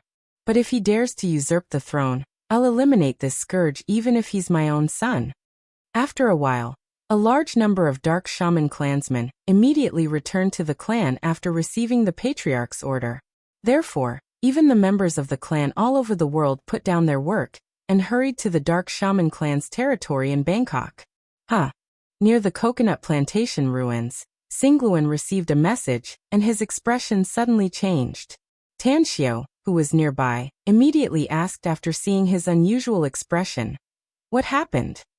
"It should be the 13 shaman guardians who told my father that I want to usurp the patriarch's position. My father has issued an order for all the dark shaman clan's clansmen outside to return at once. But I didn't receive any news, and neither did my subordinates. It seems your father has begun to guard against you." Tanxiu sighed. "Xingluan, I'm afraid you'll have to face the entire dark shaman clan if we don't speed up. Let's head to the dark shaman clan's territory now, Mr. Tang," said Xingluan. "My father has no intention to pass the patriarch position to me, so we'll use force." Tanxiu nodded and said, "If that's the case, then let's go. Jinshi, you stay here and protect Tang and make sure she's safe and sound." "I won't let anyone disturb Tang An's recuperation unless I die," said Jinshi respectfully. "No need." Suddenly, a hazy figure flashed from the distance and instantly appeared in front of them. Tang An was still dressed in a black robe with a bronze mask on her face and pitch-black gloves on her hands. After looking at Tan Xiao, she respectfully said, Grand Master, my injuries are almost healed. I'm sure I'll be better by the time we arrive at the Dark Shaman clan's territory, if I continue to recuperate on the way. Are you sure you're all right? Asked Tan Xiao. I'm really fine, said Tang'an. It won't affect me much even if we have to fight again. Besides, I'm good at sneak attacks, so I'll leave the frontal combat to you. If that's the case, then let's hit the road together. Tan Xiao nodded. Quickly. More than a dozen cars quickly headed toward the Dark Shaman clan's territory. These cars were borrowed by Tan Xiao from Kanaja and Zhuodequan. The purpose was to buy more time and make it easier for them to move. Half an hour later, as more than a dozen cars bypassed the downtown area of Bangkok and drove on the wide highway, a figure flashed lightning fast from a distance. As the car door opened and closed, Tang Guang was already sitting next to Tan Xiao. How is it? You didn't find him? Tan Xiao turned to look at Tang Guang and lightly asked. I didn't find him, said Tang Guang with a forced smile. Singluan is very good at escaping, and that young man who ran away with him is also quite capable. Initially, I managed to track them down quite a few times, but in the end, I still lost track of them as I chased after them. The number of enemies we've provoked recently is quite a lot. Tan Xiao sneered. It seems that we need to take some precautions after we return to the country. Tang Guang, there's something I need you to do after Singluan takes the Dark Shaman clan's patriarch seat. Please instruct me, Grand Master, said Tang Guang respectfully. I'm going to send you to Japan to secretly help Kawako take full control of the Yamamoto clan, said Tan Xiao lightly. Also, help her train a group of powerful experts to fight against the enemy in the future. It's also a good choice for the Japanese to be the vanguard.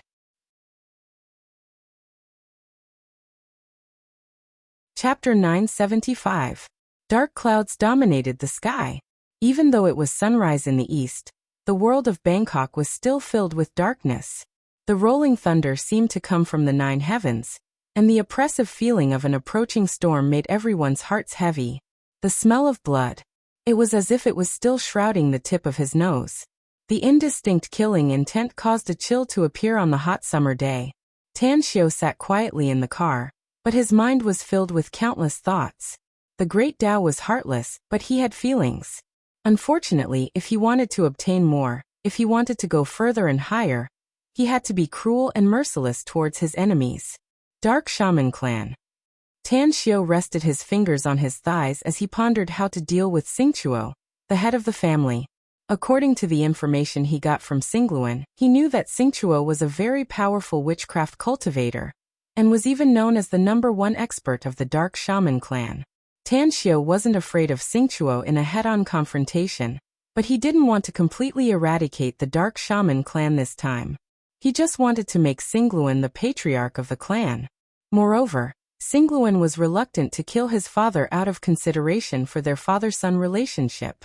Therefore, he could only think of another way to make Xingchuo give up his position as the patriarch of the Dark Shaman clan. That's the best. They could win without shedding blood. Tan Xiao slowly looked up. His eyes shifted from Tang Guang next to him to Mo Ao in the front seat, and then shifted to Jin Shi who was driving. After a few minutes of silence, he asked indifferently, Do you have any good ideas to deal with the Dark Shaman clan's patriarch? Just capture the Dark Shaman clan's patriarch, boss, said Mo Ao coldly from the co-pilot seat. Don't show any mercy if he dares to resist. Blades and swords have no eyes. I believe Singluan won't be able to say anything if he is killed in a conflict. Tan Xiao asked, What about you too? I agree with A's idea, said Jin Shi without looking back. As long as we're strong enough, we can force the current patriarch of the Dark Shaman clan to abdicate. Singluan is his biological son, so it's only natural for him to inherit the position of patriarch. Those who obey me will prosper, and those who oppose me will perish. What Singluan cares about the most is the position of the patriarch. Tang Guang glanced at Tan Xiao and slowly said, I think it's best not to kill the current patriarch of the Dark Shaman clan if possible. Singluan and we are only in a cooperative relationship. If we kill his father this time, even if we do it for his own good, I'm afraid he will have a grudge in his heart. He won't dare to go against us if the Dark Shaman clan he controls is weak, but if the Dark Shaman clan becomes strong, I'm afraid he'll have second thoughts. Tanshio said, "Tell me the solution." "I suggest outsmarting him," said Tang Guang. "The best way is to control the current patriarch of the Dark Shaman clan. As long as we can control his life, we don't have to worry about him not abdicating his position." A smile appeared on the corner of Tanshio's mouth and he asked again, "Tell me, how are we going to control the life of the current patriarch of the Dark Shaman clan?" "If I remember correctly, boss, you seem to have used some means to control Kawako Yamamoto of Japan," said Tang Guang. "If you can use this method to control the current patriarch of the Dark Shaman clan, even if Singluan becomes the next patriarch, it's tantamount to burying a nail in the Dark Shaman clan. If Singluan is disloyal to us in the future, we can just let his father replace him." "That's a good idea, but the method I used on Kawako is very difficult to use on the current patriarch of the Dark Shaman clan." Tanshio shook his head. It was the soul-controlling spell. There were two prerequisites for using this divine technique to control others. First, one had to suppress the other party with formidable strength that could easily tear apart the other party's mind and directly cast it in an overbearing manner. However, using this divine technique would at least be much more powerful than the other party. Second, the other party had to open their mind and actively cooperate with the caster, which was equivalent to putting their life in the caster's hands. Although Tanshio had never seen the current patriarch of the Dark Shaman clan, he could guess that the man would never open his mind and let him use the soul-controlling technique to control his life. Tang Guang was silent for a moment and then slowly said, "Boss, since the method you used before isn't feasible, then there's only one way left." "Speak." Tanshio's voice was calm, but he could guess Tang Guang's idea. "Poison," said Tang Guang. "Using poison is indeed a good idea." Tanshio nodded. "I can also refine many powerful poison pills. Unfortunately, the time is too tight and it's a bit unrealistic to refine a poison pill. Unless what?" asked Tang Guang hurriedly. "Unless it's the blood of high-ranking fierce beasts, and it must be preserved very well. Only then can I concoct a poison in a short time," said Tanshio. "Unfortunately, I have the blood of low-ranking and mid-ranking fierce beasts, but I don't have high-ranking fierce beasts' blood. Otherwise, the current patriarch of the Dark Shaman clan would be poisoned unknowingly." Mo's expression suddenly changed, and he said, "Boss, I might have the blood of a high-level fierce beast." Saying, he took out a jade bottle from his interspatial ring and handed it to Tanshio. "I got it from a chief in Africa when I was on a mission abroad a few years ago. According to the chieftain, this blood came from a divine beast, and their ancestors had spent a lot of effort to obtain it. Also, this blood can nurture blood energy and increase the bodily functions of normal people. One and I have used this blood before, and it has brought us many benefits." Tanshio's expression moved. After taking the jade bottle, he opened the lid and sniffed it. A pleasantly surprised look immediately appeared on his face as he praised, "Not bad. This is indeed the blood of a high-level fierce beast. The rarest and most valuable thing is that the blood is well preserved. With it, I can refine poisons in a short time." "Do you know what fierce beast's blood this is, boss?" asked Mo curiously. "A python has evolved into a flood dragon. After living for thousands of years, it has gradually grasped the cultivation method," said Tanshio with a smile. "Hence, its bloodline has been upgraded and its strength has become very terrifying. Even with your current strength, you're not its match. Unless you can break through to the nascent soul stage one day, only death will await you in front of it. Speaking of which, this tribe you encountered is not simple at all." "Oh. It's indeed not simple." Moa nodded and said, "The priests of this tribe seem to have a special ability to communicate with animals.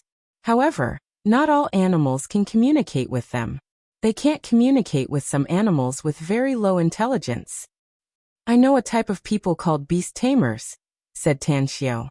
"This kind of people have ordinary strength, but they can get help from fierce beasts, spirit beasts, and immortal beasts. Every qualified beast tamer has at least one life-bound beast. Anyways, let's not talk about this. Let's not rush to see the current patriarch of the Dark Shaman clan after we arrive there. I need to find a secluded place to refine the poison. Understood. All of them complied. 2 hours later, the convoy appeared near the Dark Shaman clan's territory. Although Singluan was eager to return to his clan and use Tanxio's power to force his father to abdicate, Tanxio didn't want to go to his clan for the time being. Thus, he could only suppress the dissatisfaction in his heart and wait quietly in the car. How long will it take? Where did Mr. Tang go? After waiting for more than half an hour, Singluan finally couldn't help but look at Mo Ao outside the window and asked. Boss said that he has something to do, so we just need to wait here, said Mo Ao. Young Master Singluan, you should know Boss's temperament very well. He won't delay going to the Dark Shaman clan for no reason. Maybe he's preparing something. He'll go with you to the Dark Shaman clan after everything is ready. But, Singluan hurriedly said. But just as he spoke, Mo Ao interrupted him. Young Master Singluan, our boss never fights an unprepared battle. The purpose of going to the Dark Shaman clan this time is to make you the patriarch of the clan. If our boss isn't well prepared, won't he be irresponsible if he can't help you take the patriarch's seat when the Dark Shaman clan encounters an accident? In fact, I think the more prepared boss is, the happier you will be, said Mo Ao slowly with a smile on his face. Singluan was stunned. He felt that Mo Ao's words made sense, and the more he thought about it, the more he felt that it made sense. The more prepared Tanxio was, the more likely he was to take the patriarch's seat of the Dark Shaman clan. Is there any news about Xingguo? Singluan's anxious mood calmed down. The thought that his big brother had yet to be killed made him a bit restless. Not yet. Mo Ao shook his head. There's an old saying in China that a cunning rabbit has 3 burrows. Xingguo has been operating in Bangkok for many years, so I'm sure he has arranged many hiding places in advance. Hence, we can't be anxious now. We'll help you take the patriarch's seat of the Dark Shaman clan first, and then we'll go all out to track his whereabouts. As long as we find him, we'll kill him directly. That seems to be the only way. Singluan nodded. I hope my father won't be too vigilant against me. Else it won't be easy for us to use force to force him to abdicate if a large number of the Dark Shaman clan's elites return. There's nothing our boss can't do if he wants to, said Mo Ao in a deep voice. Even if the entire Dark Shaman clan gathers together, our boss can use force to suppress them if he wants to. Singluan shuddered inwardly and fell into silence. At noon, Tanxio returned with Tangguang. After sitting in the car again, he issued an order to immediately rush to the Dark Shaman clan. He had a lot of medicinal herbs in his interspatial ring, so he had already refined the poison and even the antidote. As long as he used it on the current patriarch of the Dark Shaman clan, Xingguo, he would probably be poisoned even if he had the strength comparable to a nascent soul stage expert. Today's outbreak is over. For the sake of Silent Night Festival's outbreak, I humbly ask for a guaranteed monthly vote _. Chapter 976. Dark Shaman Clan's Territory. Inside the sacred and solemn clan's ancestral hall, more than a dozen senior members of the Dark Shaman clan were gathered together. Each of them was a witchcraft expert whose strength was not inferior to Singluan and Xingguo. As the patriarch of the Dark Shaman clan, Xingguo had always been calm and indifferent in the eyes of others. But at this moment, the others discovered that the patriarch's eyes were filled with anxiety, and there was a trace of unconcealable killing intent leaking from his body. What was going on? Just what was the reason for the patriarch to be so nervous? Even going as far as to recall all the members of the family who were outside, acting as if they were facing a great enemy? Patriarch. A middle-aged man with a stocky build and a murderous aura walked in from outside. His eyes flashed with a cold light as he stopped in front of Xingguo. Xingguo's expression shifted and he asked in a deep voice, "What's the situation? Are there any unusual movements from them?" The middle-aged man replied in a cold voice, "Their convoy has already moved a few minutes ago and they're rushing towards our clan. It's estimated that they'll arrive at our clan's gate in 10 minutes. Also, I have issued an order that all those who follow Singluan must hand over their weapons if he wants to enter the family." Xingguo nodded without a word. His eyes then swept over the family's top brass in the ancestral hall, and said in a deep voice, "Everyone, I think you must be very confused. Why did I suddenly call you back, and why did I order the family to prepare for war? Now, I can tell you that our Dark Shaman clan is unfortunate. We have an unfilial descendant who colluded with foreign enemies, and tried to replace me as the patriarch of the clan. And that person is my biological son Singluan." "What? Patriarch, how is this possible?" "Yeah. All of us watched young Master Singluan grow up, so we know his character and temperament very well. He wouldn't dare to act recklessly even if he was given 100 guts. Did you make a mistake? Patriarch, I think you might have misunderstood Singluan. All these years he had been cultivating diligently and was absolutely loyal to the family. Although he's not as good as Sinquo in terms of cultivation and intelligence, I don't think he would covet your position as the patriarch, right? I think there must be some misunderstanding. If young Master Singluan comes back, we can talk about it. After all, he's your son and he knows the rules of our clan. If he wants to be the patriarch of the Dark Shaman clan, he must have formidable strength." More than a dozen high-ranking members of the Dark Shaman clan exclaimed in disbelief. A grief-stricken look flashed in Singchuo's eyes as he said in a deep voice, "I know you don't believe me, but it's the truth. If my guess is correct, Sinquo has already been killed by him." As for Xing Li and the 13 shaman guardians that I sent over, the 13 shaman guardians retreated in defeat. In order to save his life, Xing Li even took out the divine black thunder that he carried with him as a bargaining chip. The other party was afraid of the divine black thunder, so he let Xing Li go.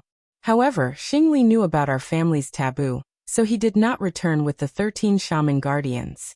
Instead, he escaped without a trace. More than a dozen high-ranking members of the Dark Shaman clan were shocked by the news. They were all inexplicably shocked and speechless for a long time. "I'll give you a few minutes to calm down and prepare to face the enemy with me," said Singchuo in a deep voice. "If Singluan really has bad intentions and tries to use external enemies to threaten us with force, then let's kill him. This is the tribulation of our Dark Shaman clan. Whether we can get through this safely depends on everyone's unity and common hatred against the common enemy." All of a sudden, a white-haired but spirited old man got up from his chair. He raised the magic staff in his hand and said in a deep voice, "My Dark Shaman clan will never allow any external enemies to bully us.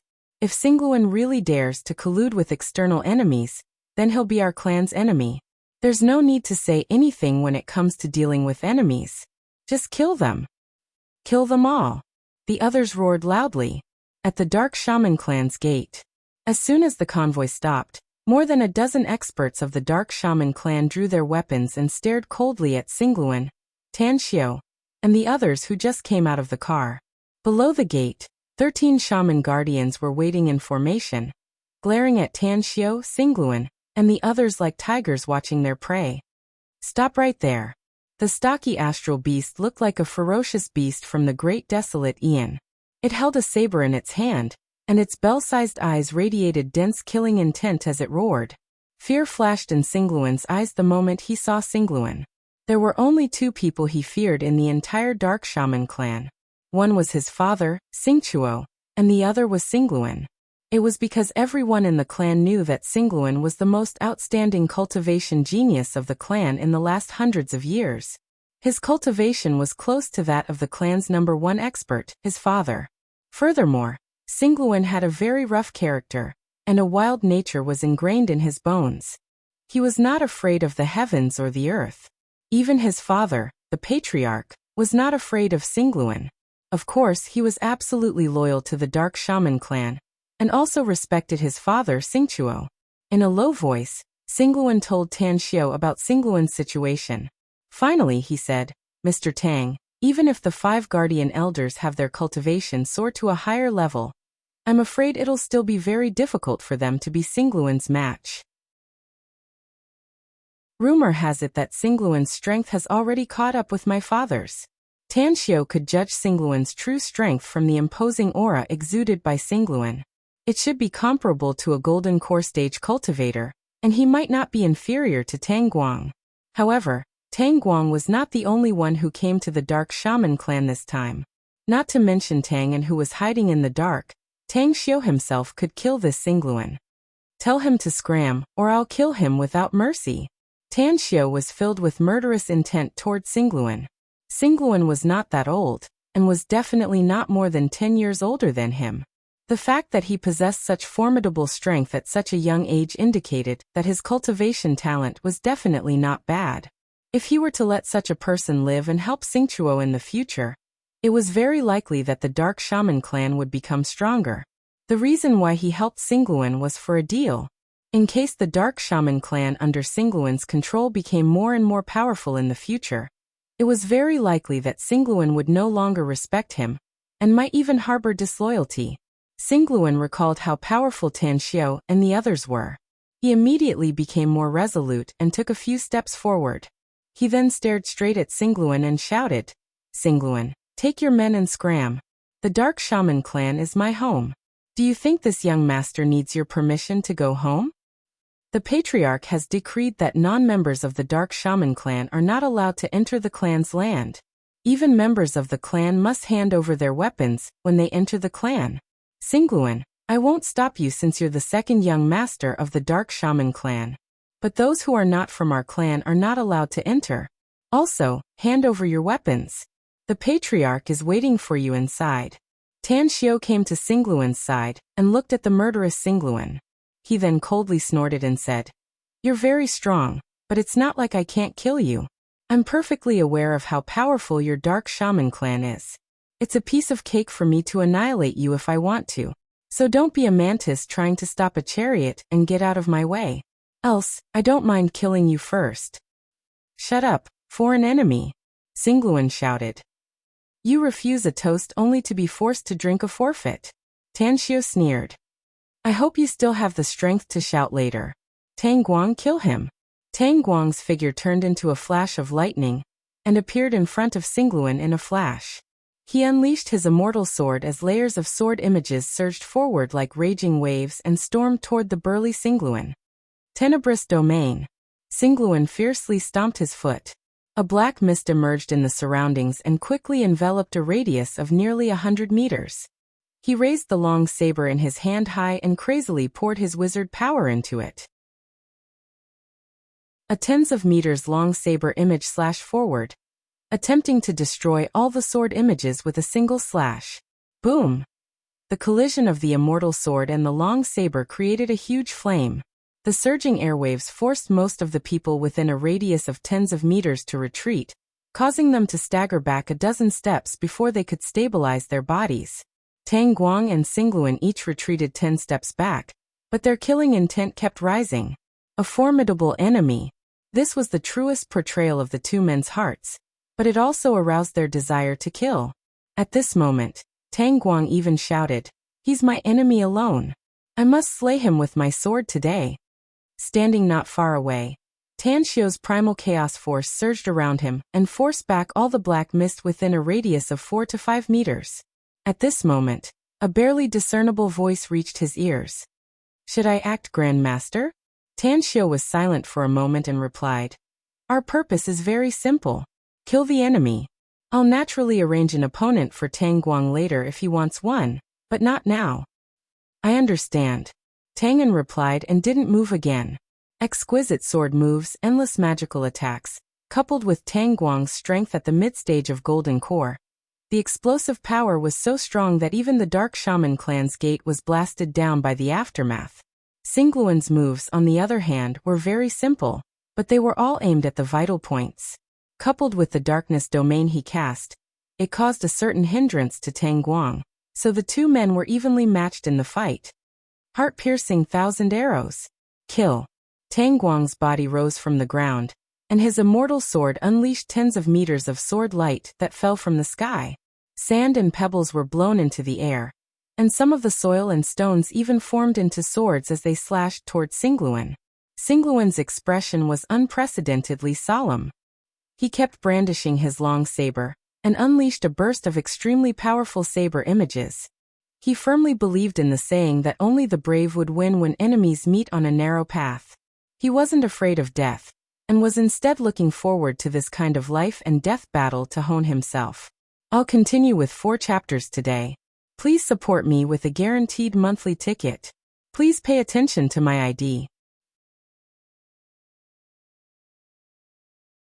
Chapter 977. You're the one who's going to die today. Xingqiu bellowed angrily, and his body also rose from the ground.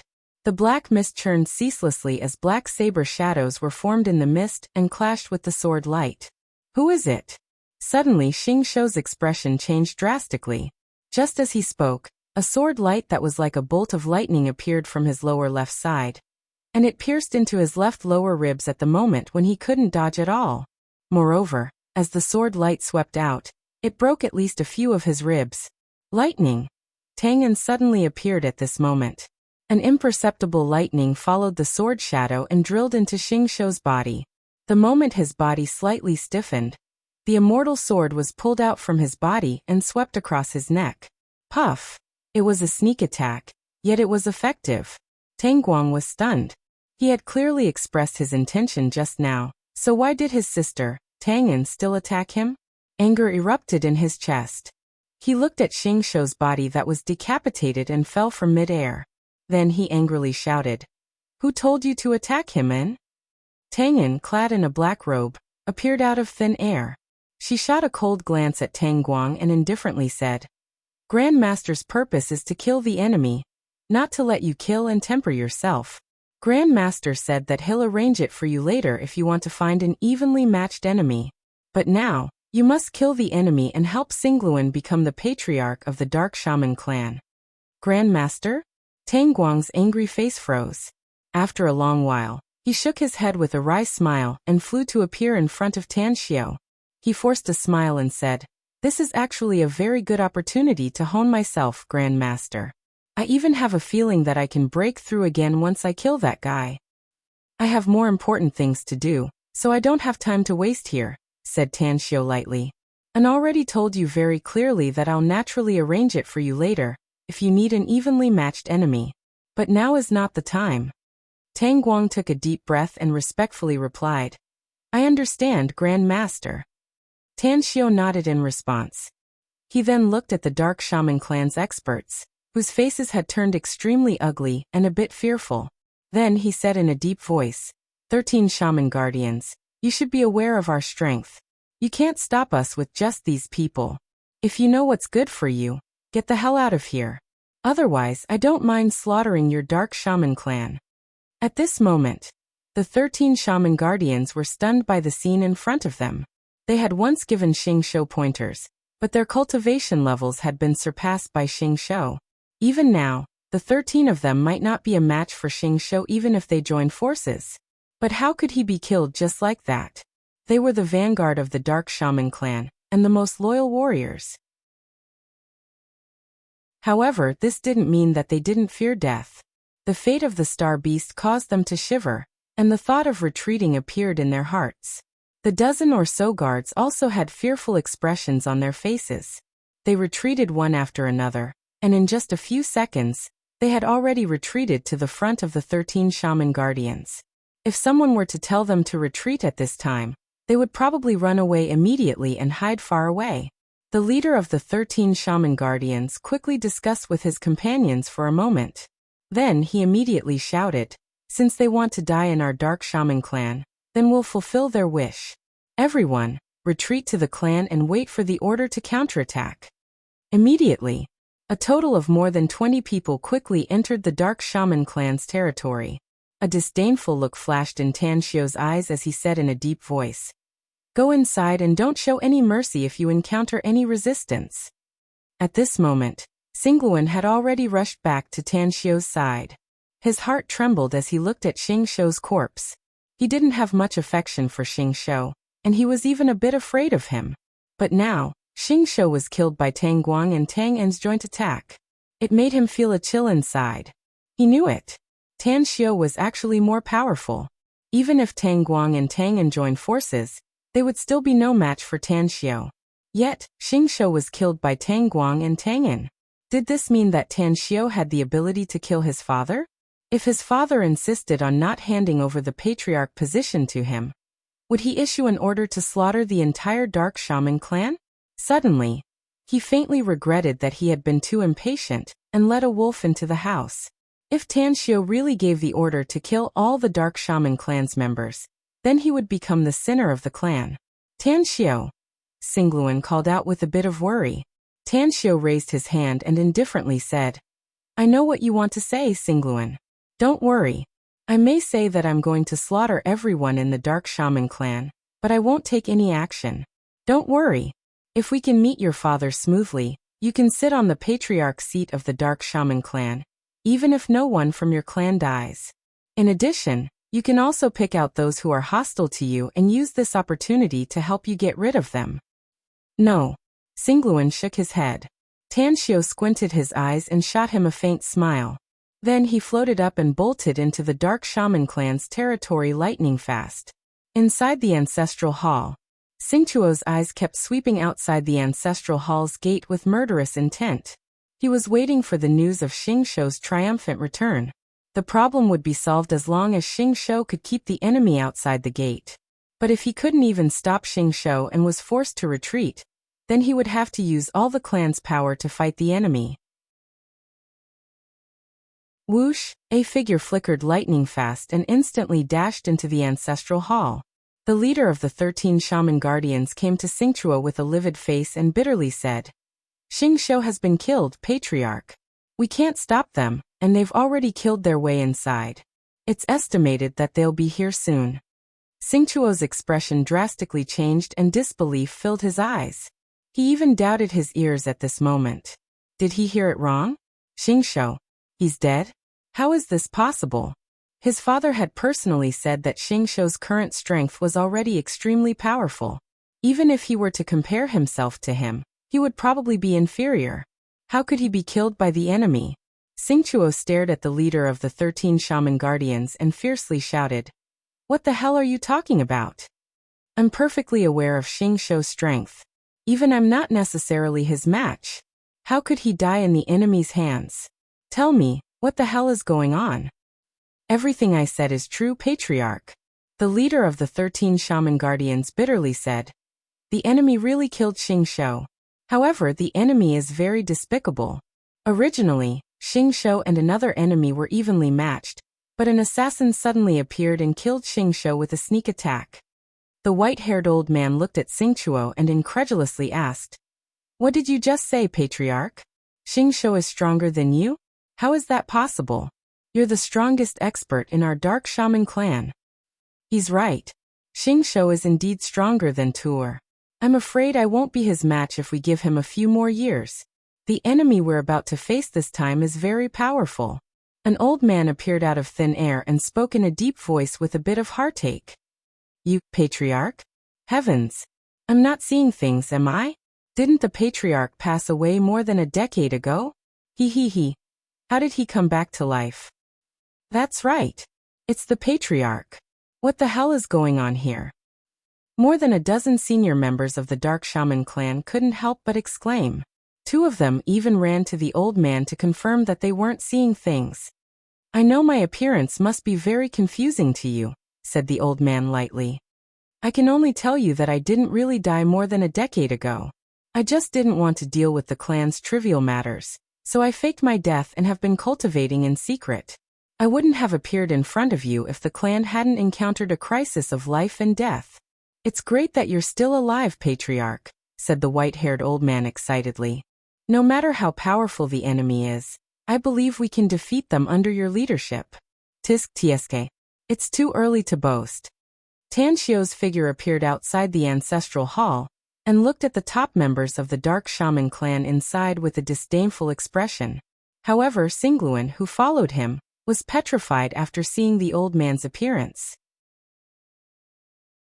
He would have been in a daze for a long time had it not been for Tanshio's touch. What's going on? Asked Tanshio in a low voice. Although Singluan had sobered up from the shock, fear was still churning inside his heart. He never expected that the previous patriarch of the clan, his grandfather, was still alive. Judging from the aura he exuded, he was much stronger than he was a decade ago. If only, had he known that his grandfather was still alive, He wouldn't have dared to collude with Tanxiu even if he was given 10,000 times more courage, let alone coveting the position of patriarch. It's my grandfather. Xingluan's voice was a bit trembling as he looked at Tanxiu with a bitter expression. Is he very powerful? Asked Tanxiu. My grandfather was already the strongest expert of the Dark Shaman clan decades ago. Xingluan nodded. His strength was even more unfathomable a decade ago. We originally thought that our Dark Shaman clan would become stronger and stronger under his leadership, and it wouldn't take long for us to catch up with the Celestial Wizard clan. But we never expected that he would suddenly pass away. After that, he was never seen again. It turns out he faked his death. Even if he's very strong, he's not stronger than me. Tanxiu sneered. It seems that my previous arrangement was correct. Else, I'm afraid we'll have to pay a very painful price even if we can help you become the patriarch of the Dark Shaman clan. Xingluan's expression shifted and he hurriedly asked, What arrangement did you make in advance, Mr. Tang? Can you really help me become the patriarch of the Dark Shaman clan, even if my grandfather is still alive? Chapter 978. Tanxiu moved his fingers and a small jade bottle appeared in his palm. He then wrapped his thought around the bottle's mouth, and the lid was instantly pulled open. A colorless and odorless gas floated out of the bottle's mouth.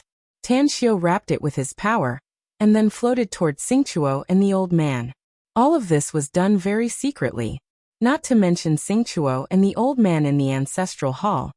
Even Xingluan didn't notice it. I want to know who's in charge of the Dark Shaman clan now.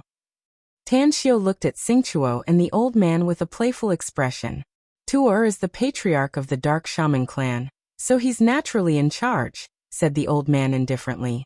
Well, it's much easier since there's a patriarch now. Tanxiu nodded. Xingchuo, is it?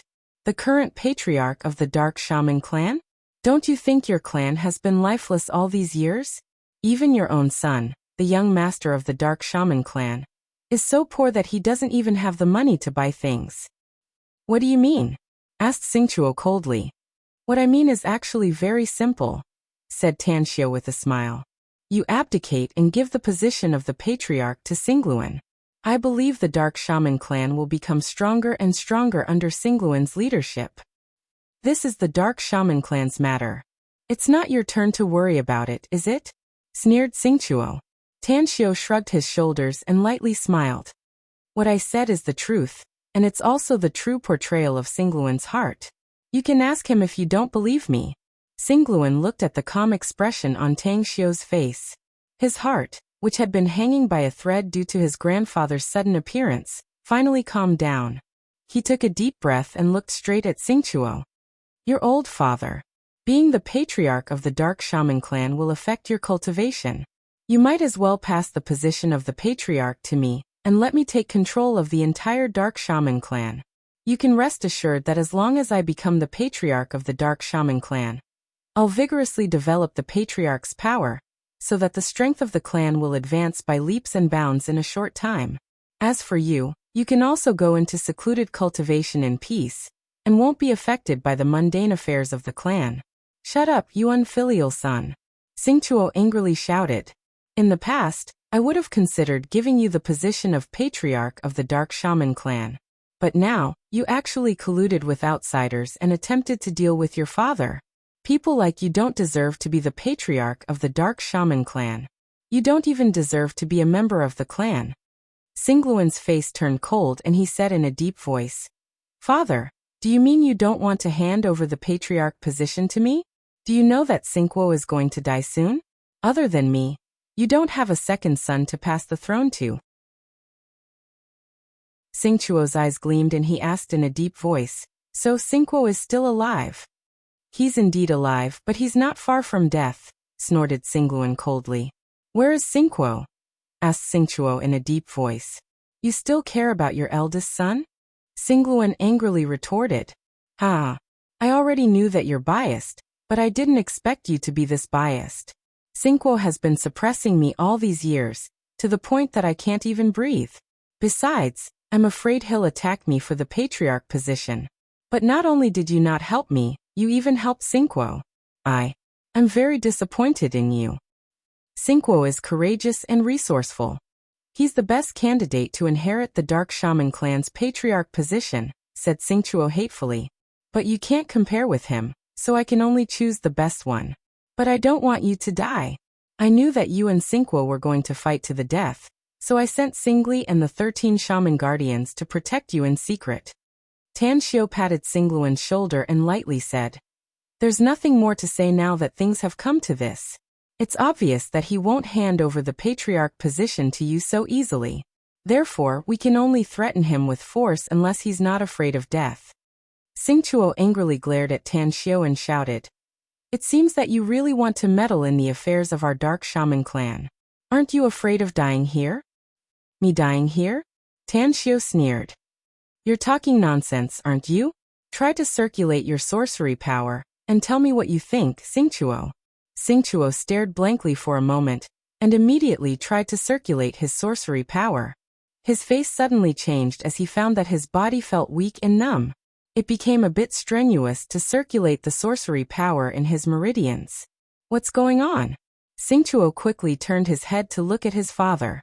The old man frowned and also secretly circulated the sorcery power in his body. Immediately after, his complexion turned ashen and fear flashed in his eyes. When he looked up at Tan Xiu, he shouted sternly, What the hell did you do? Why? Tan Xiu interrupted him and grinned. Why do you feel that it's a bit strenuous to circulate the sorcery power in your body? Why do you feel that your body is numb? All right. I'm someone who likes to help others achieve their goals, so I'll satisfy your curiosity. I've already secretly poisoned you when we came here. Everyone in the ancestral hall has been poisoned, and no one in this world can give you the antidote except for me. God damn it. The old man's expression drastically changed and he instantly lunged at Tan Xiu. Tan Xiu grabbed Xingluan's shoulder and retreated dozens of meters in an instant. Then he laughed aloud and said, But I advise you to hurry up if you want to fight me. The more time passes, the more strenuous it will be for you to circulate your sorcery power, and the more intense the numbness in your body will be. Of course, you must also be prepared. If you really want to fight with us, I'll kill all of you after your strength is greatly damaged. That way, I'll help Xingluan cultivate another batch of sorcery cultivators. Get back. Tang Guang suddenly appeared in front of Tan Xiu and fiercely slashed his immortal sword, causing the old man's heartbeat to accelerate. Just as he was about to dodge, another immortal sword silently appeared in front of him.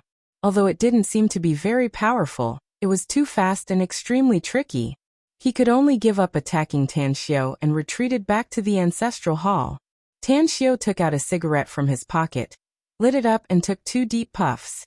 Then he exhaled a mouthful of smoke and said, A wise man submits to the circumstances, everyone. Since we've come here, it means that we're fully prepared. No matter how much you struggle, I'll control your fate.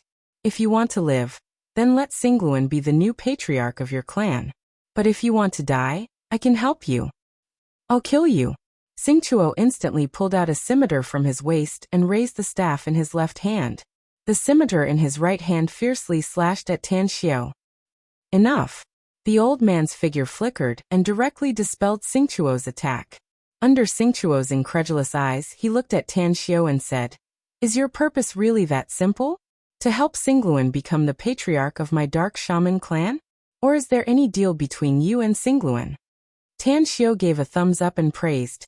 Sure enough, the older the ginger, the wiser the spicier. You guessed it right. There is indeed a deal between me and Xingluan, but it's a deal in which both sides can benefit from it. I'm not the only one taking advantage of it. Am I right, Xingluan? You're right. Xingluan nodded. The old man squinted his eyes and asked, I want to know the content of your deal. Don't hide it and don't lie because you can't hide it for long. I'm afraid more unforeseen events will happen once it's exposed. Grandpa, Mr. Tang needs the Sorcerer's Stone, and he's willing to exchange it with medicinal pills, said Xingluan. I didn't know about medicinal pills before, but after I got them from Mr. Tang, I realized how helpful they are to our witchcraft cultivation. The old man looked incredulous and angrily shouted, Shut the hell up. Don't you know what the Sorcerer's Stone means to our Dark Shaman clan? It's the foundation of our Dark Shaman clan, and the best auxiliary material for our cultivation. Without the Sorcerer's Stone, none of the clansmen of our clan will be able to cultivate to a strong realm in the future. You're a bastard. That's because you don't understand what medicinal pills mean to us witchcraft cultivation, Grandpa, said Singluan indifferently. I can tell you that with just one pill, my strength advanced by leaps and bounds. In just a few short days, I advanced by a whole realm. It's only been a few months since I met Mr. Tang, but I've taken 2 medicinal pills from him during this period, and my cultivation has also broken through 2 realms.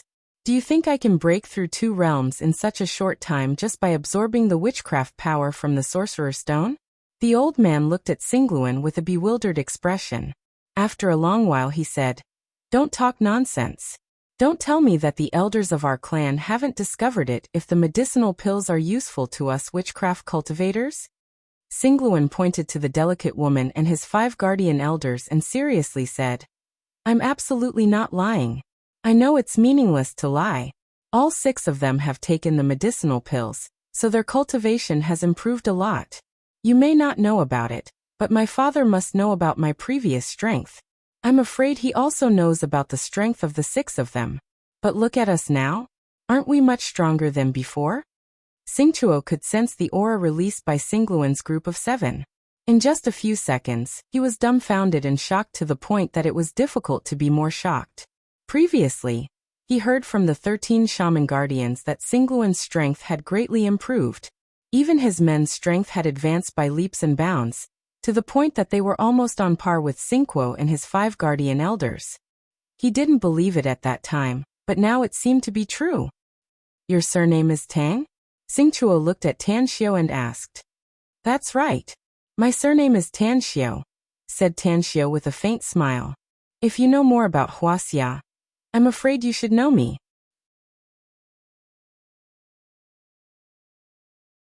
Chapter 979. Singchuo shot a deep look at Tan Xiao before he turned to the old man and whispered. He didn't pay much attention to China's affairs, so it was natural that he had never heard of Tan Xiao's name. At this time he was like a fish on the chopping block. The toxin in his body was spreading at an extremely fast speed. He couldn't fight back even if he wanted to.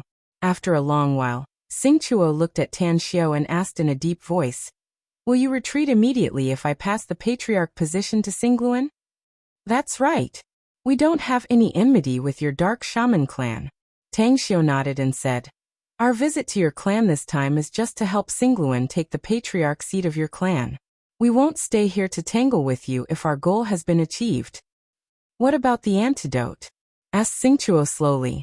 Tan Xiao took out a porcelain bottle and threw it to Singchuo, saying, "This is the antidote. However, the poison in your body is very special and can't be completely removed for the time being.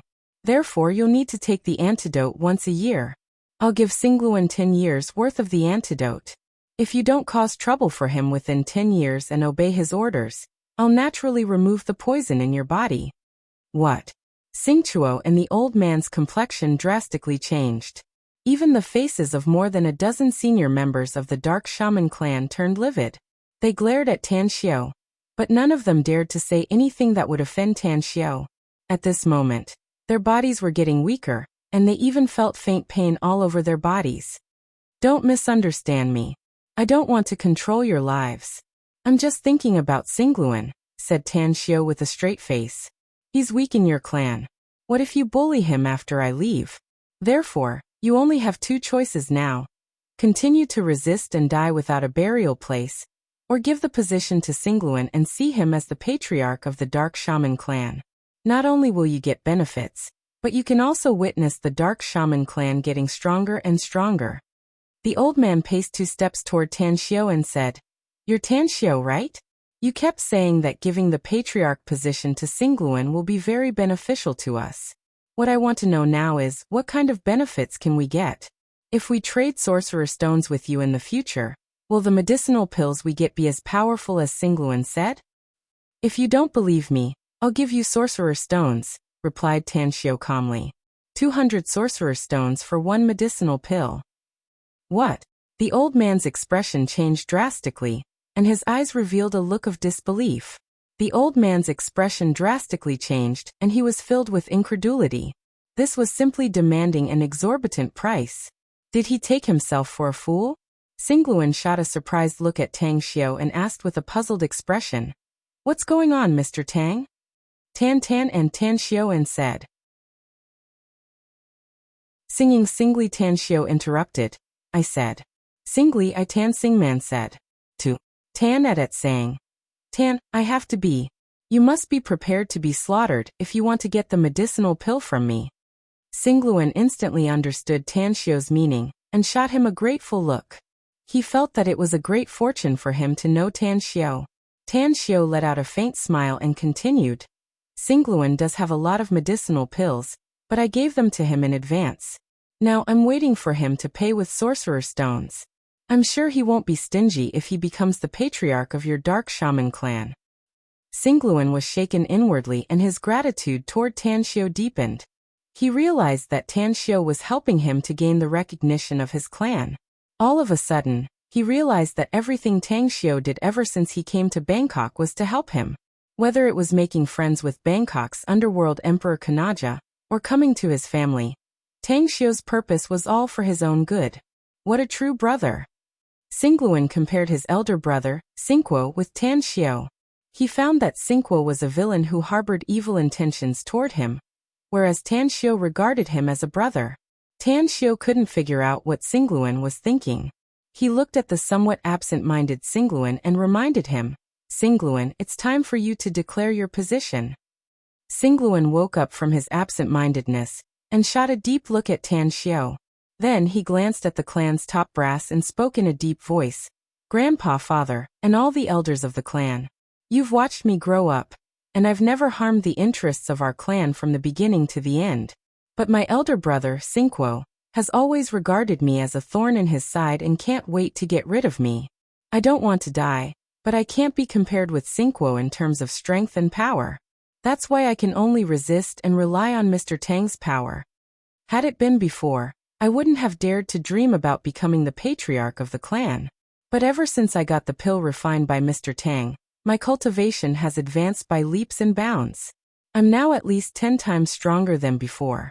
As for my subordinates, such as the 5 guardian elders, their strength has increased by leaps and bounds because they took the medicinal pills. They now possess great power.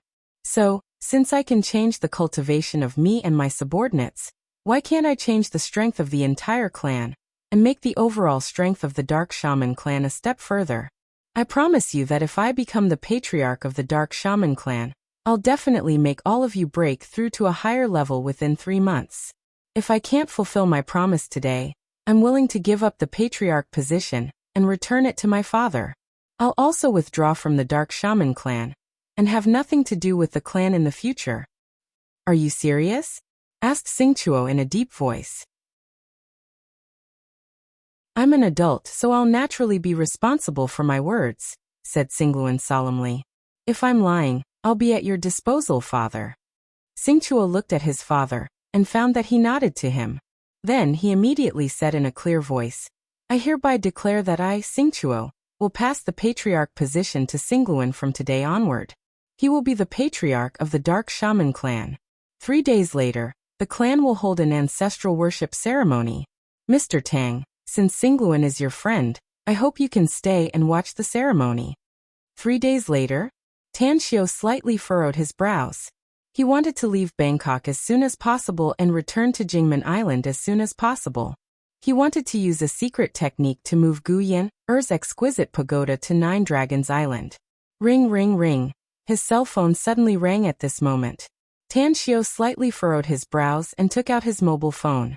A suspicious look immediately appeared on his face as he picked up the call and asked, What's up? Tom Reggie's voice came out of the phone. Something happened, boss. Someone spread the news that a treasure is about to appear in the sea area near Nine Dragons Island. Moreover, it's a treasure that will bring great benefits to many cultivators. A lot of suspicious foreigners have appeared in Saipan. Almost all of them are in contact with local shipping companies, and some of them have even gone to sea. Tan Xiu's expression changed and a crazy killing intent burst out from his eyes. Nine Dragons Island was located in the depths of the Pacific Ocean. It was absolutely impossible for a treasure to appear there. Whoever spread the news must be harboring evil intentions and wanted to expose Nine Dragons Island to all the cultivators. But now, there were many cultivators in the world. Although the number of cultivators was not that many, there were countless other cultivators, such as ability users, witchcraft cultivators, Buddhist cultivators, and even the alien races in the Dark Parliament. If all the cultivators in the world were to focus their attention on Nine Dragons Island, it would be very difficult to guarantee that the island wouldn't appear under everyone's eyes. At that time, if someone fanned the flames and said that the treasure was on Nine Dragons Island, he would become the enemy of all the cultivation forces. Damn. Those damned Celestial Wizard clan. Tan Xiu clenched his fists and a crazy killing intent burst out from his eyes. He had to admit that the Celestial Wizard clan's methods were too ruthless. They actually wanted all the cultivation forces in the world to avenge their clansmen. Perhaps, they even planned to wait for him and the other forces to fight to the point where both sides suffered losses. Then the Celestial Wizard clan would appear again and directly reap the benefits. At this moment, everyone present shifted their eyes to Tan Xiu with a confused look. They couldn't figure out why Tan Xiu suddenly burst out with such a huge killing intent. "Boss!" Mo strode to Tan Xiu's side and called out in a low voice with a concerned look in his eyes. "Send some people to hunt and assassinate the Celestial Wizard clan," said Tan Xiu in a heavy tone. "Find a way to kill them as long as they leave their clan's land. Whoever kills more Celestial Wizard clansmen will be rewarded more. Also, contact the largest assassin organization in the world. I'm willing to offer a bounty of $1 billion for the lives of the Celestial Wizard clansmen. I'll set the bounty at $1 million for a Celestial Wizard clansman's life, until $1 billion is used up." Mo's expression changed. They had just fought with the Celestial Wizard clan's powerhouses and routed them, forcing them to flee in panic. Now that the boss issued such an order in a fit of rage, it was very likely that the Celestial Wizard clan had done something to make him angry. "I'll contact them right away." Killing intent flashed in Mo's eyes as he strode toward the distance. Tan Xiu shifted to Tang Guang and said in a deep voice, "I remember what I told you before, right? Go find Quasi at once and be sure to do what I told you. I'll give you 3 months. 3 months later, I need to see a group of elite troops ready to serve me at any time." "I'll go right away, Grandmaster." Tang Guang cupped his fists in reply and strode away lightning fast. Said Tan Xiu again. "I'll leave Jin Shi and the rest to you from now on. I don't want the Celestial Wizard clansmen to appear outside their clan's land again. Also, pay attention to the Stygian Club's people and assassinate them if you find any stragglers. I don't want you to leave any traces behind, nor do I want your actions to bring me any trouble." "Understood."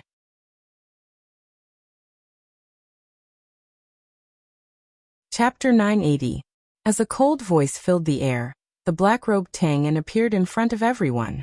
She quickly made a hand gesture, and Jin Shi's group of 10 immediately followed her away. Tan Xiu stared straight at Xingchuo and the old man and said in a deep voice, "I know that your Dark Shaman clan used to belong to the Celestial Wizard clan, but I have a deep grudge with the Celestial Wizard clan. It's an irreconcilable enmity between us. I need your clan to take a stand now. If you still want to recognize your ancestors and return to your clan, then we're enemies. But if you think you have no friendship with the Celestial Wizard clan, then we're friends." Xingchuo's eyes flickered and he said in a deep voice, "The experts of the Celestial Wizard clan hunted our ancestors in the past and killed many of our clansmen. I'm afraid we're not clansmen but enemies." The white-haired old man from the Dark Shaman clan continued, "Patriarch is right. The Celestial Wizard clan once hunted our ancestors and caused us to suffer heavy losses. It's been so many years, but we haven't forgotten this hatred. It's a pity that our clan is too weak to be compared to the Celestial Wizard clan. Else we would have long sought justice for our ancestors." Xingluan took a deep breath and solemnly said, "My father is right, Mr. Tang. Our clan has no good impression of the Celestial Wizard clan. We can't wait for them to be destroyed. We won't meddle in the enmity between you and the Celestial Wizard clan. If you can provide us with a lot of pills that can make the strength of all our clan members advance by leaps and bounds, we can even help you if you need it in the future. Xingchuo's expression changed and he shouted fiercely. He didn't want the Dark Shaman clan to get involved in the enmity between Tanxiu and the Celestial Wizard clan. Despite knowing that Xingluan and Tanxiu had a close relationship, he still tried to stop them. The old man, Xingchuo's father, had a strange expression on his face and slowly said, I think Xingluan's right, too. Our Dark Shaman clan can't seek justice for our ancestors because we're too weak. But if the strength of our clansmen can advance by leaps and bounds, our strength will increase greatly. We can also help Mr. Tang at that time. Xingchuo hurriedly said, Father, this matter. The old man raised his hand to interrupt him. He then looked at Tanxiu and said, Mr. Tang, we need some pills, but I hope you can exchange them with our Dark Shaman clan at a fair price. Of course, you should have heard from Xingluan that our Dark Shaman clan has very few sorcerer stones. I hope you won't cut off our supply. Tanxiu nodded and said, Don't worry. I know what I'm doing. I hope all the Dark Shaman clan's top echelons can help me keep today's matter a secret. I don't want my men to hunt the Celestial Wizard clan's clansmen because of your clan. The old man raised his arm and said in a deep voice, Our Dark Shaman clan will keep this a secret for you as long as I'm alive. Otherwise, I will punish you as a traitor.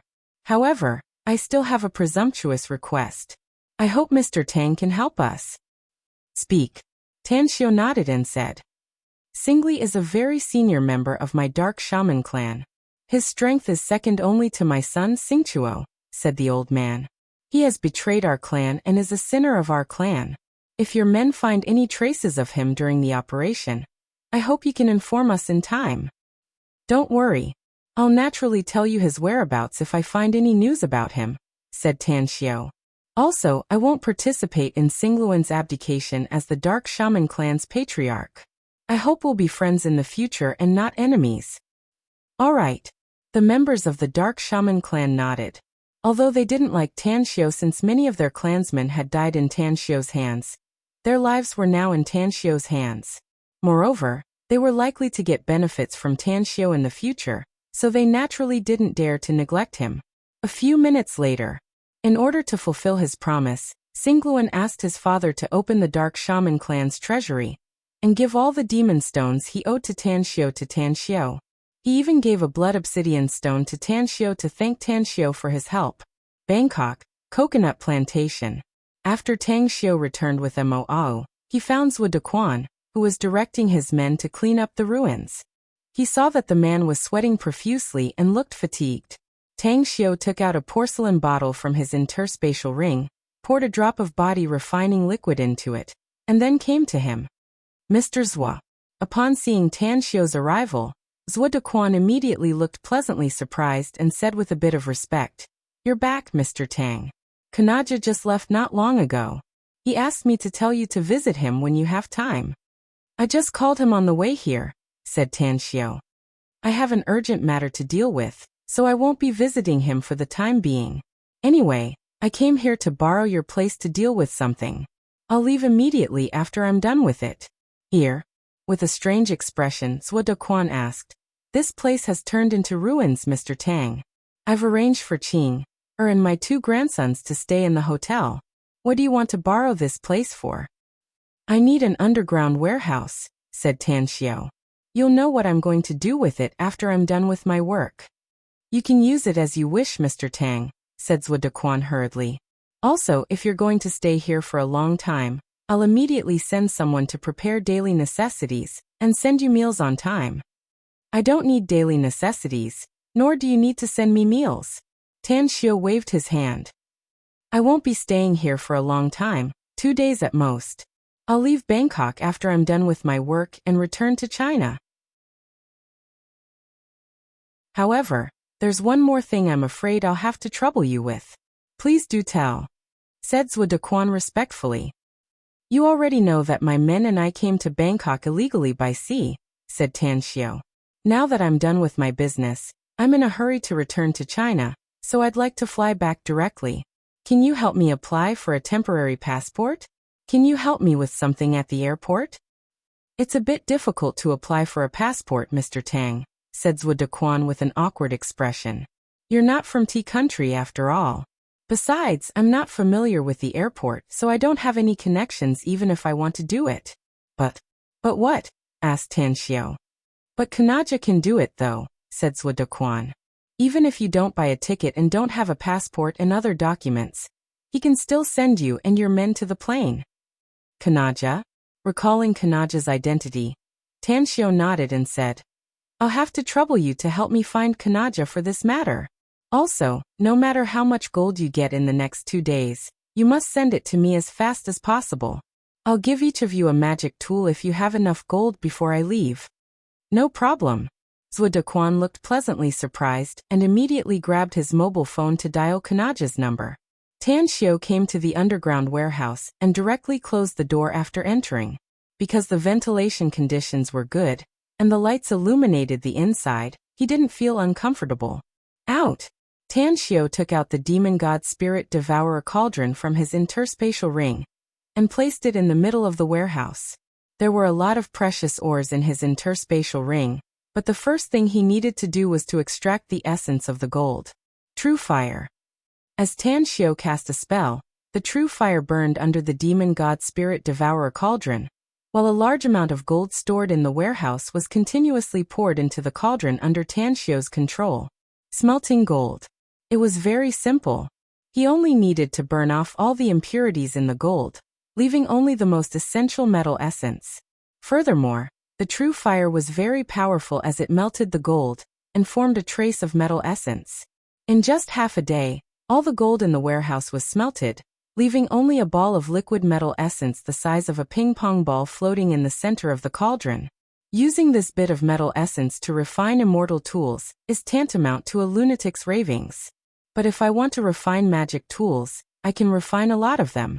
Nowadays, the Everlasting Feast Hall has a large population, but weapons are very scarce. Except for the immortal swords Ji Qimei gave to Mo Ao and the others, only a few people have magic tools. The number of magic tools needed for the whole army will be huge when those children form their combat effectiveness in the future. If this bit of metal essence is properly distributed and blended with other materials, I should be able to refine 20 magic tools. However, 20 magic tools are too few. It seems that I need to rely on Zhuo Dequan and Kanaja's forces to help me get a batch of refining materials. Gold can be smelted into metal essence. Silver can be smelted into silver. Bronze can be smelted into copper essence. Pig iron can be smelted into iron essence. These 4 kinds of mineral deposits were the easiest to find on Earth, and were also the most common materials to refine magic tools. As long as the precious ores were added with the smelted essence, a large number of magic tools could be refined. Tan Xiao took out his cell phone and found that there was a signal in the underground warehouse. He immediately dialed Zhuo Dequan and Kanaja's number and told them that he needed a lot of gold, silver, bronze, and pig iron. Then he began to refine magic tools with the precious ores in his interspatial ring. The sword is the most common weapon for cultivators. I trained a group of powerful subordinates when I was in the immortal world, and almost all of them are good at swords. Tan Xiao was proficient in sword arrays, and the sword array he researched in the past could make his subordinates burst out with terrifying power. 10 people sword array, 100 people sword array, 1,000 people sword array, 10,000 people sword array, and so on. There were even sword arrays suitable for millions of immortals to set up. If Zhuo Dequan and Kanaja can send me a lot of gold, silver, bronze, and pig iron, I'll try to refine hundreds of swords and magic tools in 2 days.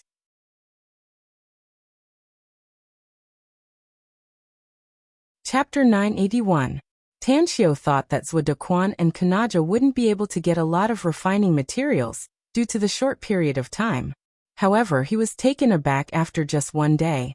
A steady stream of container trucks continued to arrive, carrying truckloads of bronze and pig iron into the underground warehouse.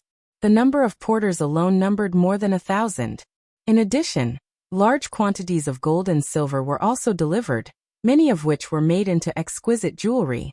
Tan Xiu didn't make a specific calculation, but he estimated that the value of the gold and silver would definitely exceed $100 million if converted into cash.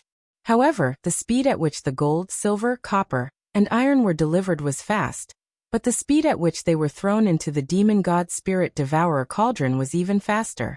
As the true fire continued to burn, the gold, silver, copper, and iron essences were continuously extracted and eventually put into jade bottles by Tan Xiu. That's enough. As Tan Xiu called Kanaja and Zhou Dequan, the container trucks coming from all over Bangkok stopped, and the number of porters gradually decreased. Standing in front of the demon god spirit devourer cauldron, Tan Xiu's eyes flickered with a strange light. His impression of Zhou Dequan was neither good nor bad, but he found Kanaja to be very interesting. This guy was very intelligent and could definitely be regarded as an astute schemer. But he didn't hesitate to invest so much just for a magic tool, which was really beyond his expectations. The refining materials in his interspatial ring, as well as the gold, silver, copper, and iron essences extracted from gold, silver, copper, and iron, were enough for him to refine hundreds of magic longswords. Refining is still a waste of time. Tan Xiu secretly sighed. His eyes swept over the rows of neatly placed jade bottles. When the last pig iron was smelted and turned into iron essences, the jade bottles collected them. He then took out pieces of precious ores from his interspatial ring at lightning speed and threw them into the demon god spirit devourer cauldron. Refining. The most important method was to inscribe array patterns and integrate them into the formed sword embryo. Then, after being calcined by the true fire, it would finally form a perfect magic longsword. Moreover, refining required a lot of mental strength, so Tan Xiu chose to refine multiple magic tools at once. Spirit fuse sword form. As the lid of the demon god spirit devourer cauldron was lifted by Tan Xiu, 20 magic longswords quickly flew out from the cauldron and hovered around Tan Xiu under the control of his mental strength. Mo, who stood more than 10 meters away, was dumbfounded as he watched the scene of 20 magic swords dancing around Tan Xiu. His mouth gaped open. He knew that Tan Xiu was refining, but he never dreamed that Tan Xiu could refine 20 magic longswords at once, as expected of the boss. His refining skills are simply marvelous.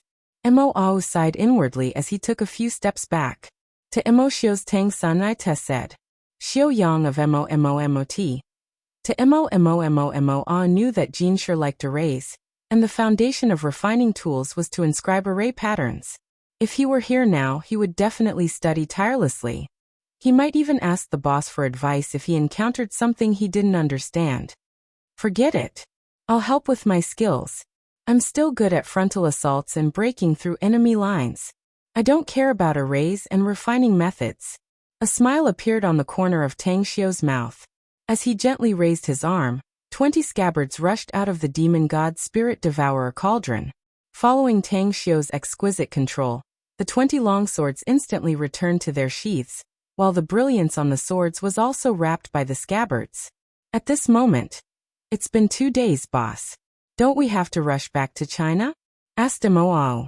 Tan Xiu hesitated for a moment and then said, "Let's wait for a while. Even if we're in a hurry, there's no need to rush. I'll refine a few more batches of magic swords.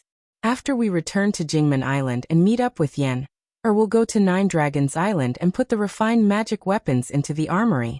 In the future, we'll distribute these magic weapons to whoever has the greatest contribution and ability." Furthermore, seeing that Tan Xiu stopped, Mo was confused and immediately asked, "Furthermore what?" "The more magic weapons we have, the better it will be for us."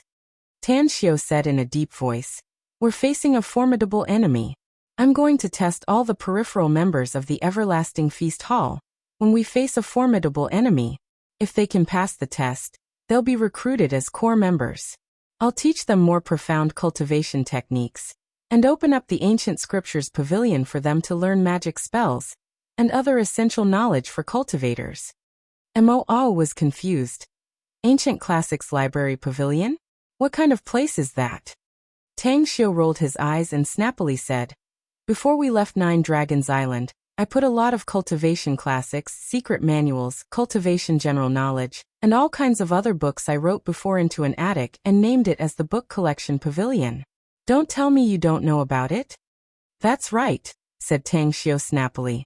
Mo blankly shook his head and muttered, I've never heard anyone mention it.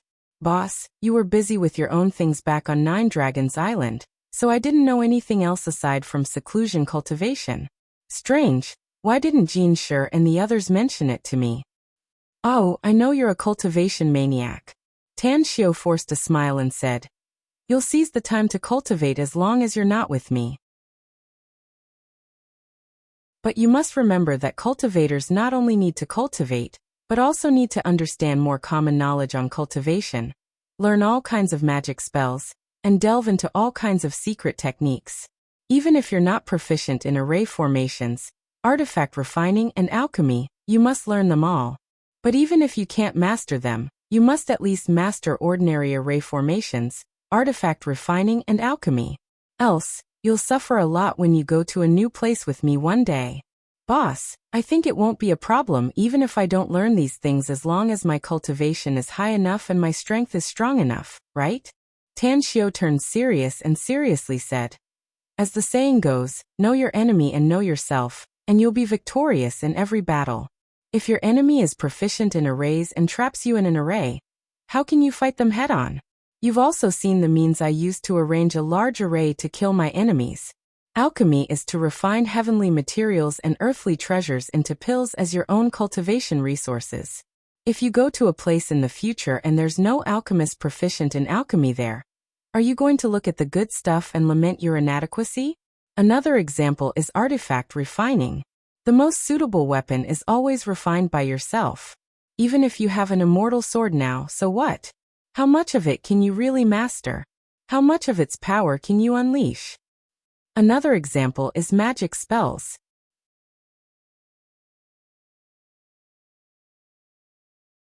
Chapter 982. Tang Xiu looked at the solemn expression on Mo's face and continued with a sincere and earnest tone. In the future, you'll have to use magic spells when you fight with your enemies. Some terrifying magic spells will also cause extremely astonishing power. If you don't know a lot of magic spells, it won't be difficult for you to find a way to counter them when you fight your enemies in the future. In a fight between powerhouses, even if the enemy has a bit more magic spells than you, it's still possible to take your life. Mo fell into silence. Tang Xiu's words shook him inwardly. At this moment, he realized how naive his thoughts were. A cultivator didn't need to be an all-rounder, but he must be proficient in every field. Having more skills was never a bad thing. As long as he had enough skills, coupled with his formidable strength, he would be able to sweep away his enemies and become the boss's valiant general. A respectful look appeared on Mo's face as he saluted and said, I understand what you mean, boss. You can rest assured that I'll definitely learn more knowledge and master more skills in the future. I want to be your valiant general, so please guide me in the future, boss. I'll naturally spare no effort to guide you as long as you're willing to learn, boss. Tan Xiu lightly smiled. Oh, you must remember that what I need is a real powerhouse. Only the strong are qualified to follow me in the future. If you're surpassed by others, then you can't follow me for a long time. You can't charge and break through the enemy lines for me. Mo clenched his fists and firmly said, Rest assured, boss. I'll definitely double my efforts. Tan Xiu nodded and smilingly said, Wait until we return to Nine Dragons Island. Go find Ji Qimei and get half a year's worth of cultivation resources. Consider it as a compensation for giving me the blood of high-level fierce beasts. Mo didn't refuse and respectfully replied, Thank you, boss. Cultivation resources. It was what all cultivators urgently needed. Although Mo didn't lack cultivation resources at present, the number of cultivation resources he would need in the future would increase as his cultivation level got higher. Rather than having a headache about cultivation resources in the future, it was better to accumulate more now. After lecturing Mo, Tan Xiu continued to forge. After a whole day of forging, he finally forged 200 magic longswords. However, in order to give Zhuo Dequan and Kanaja one each, he made 2 more of them. Let's go. Tan Xiao stored everything into his spatial ring and left the underground warehouse with Mo. When he appeared on the ground, he found that the ruins had been cleaned up. There were even many trucks transporting construction materials.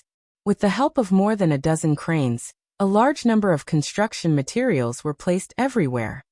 Divine Dr. Tang. Zuoqing held her two sons' hands and came to Tan Xiao. She had a bright smile on her face, and the way she looked at Tan Xiao was especially friendly. Tan Xiao smiled and said, "Why did you come here? Didn't your father settle you down in downtown Bangkok?" Zuoqing smiled and said, "It's really boring in the city, so we came here. I heard from my father that you were in the underground warehouse, so we waited here for a while. Are you going back to China soon, Divine Dr. Tang?" "That's right. I'm heading to the airport right away." Tan Xiao nodded. The smile on Zuoqing's face disappeared and she asked in a low voice, "Then, can you do me a favor?" "Say it." Tan Xiao smiled. "What can I help you with?"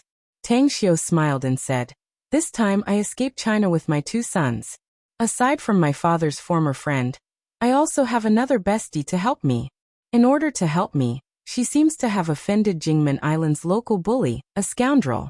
My bestie told me that she would immediately hide with her friend in the imperial capital after the three of us left Jingmen Island. I've been calling her these days, but I couldn't get in touch with her. Can you help me find her after you return to China? If there's anything she needs help with, would you be able to help her out?" "What's her name?" asked Tan Xiao. "Tell me her contact information and address. Don't worry. As long as I can find her, I'll help her if she's in trouble." "You're really a good man, Divine Dr. Tang," said Zuoqing gratefully. "All right, don't give me a good man card," said Tan Xiao with a smile. "We don't have much time left, so we need to rush to Jingmen Island immediately.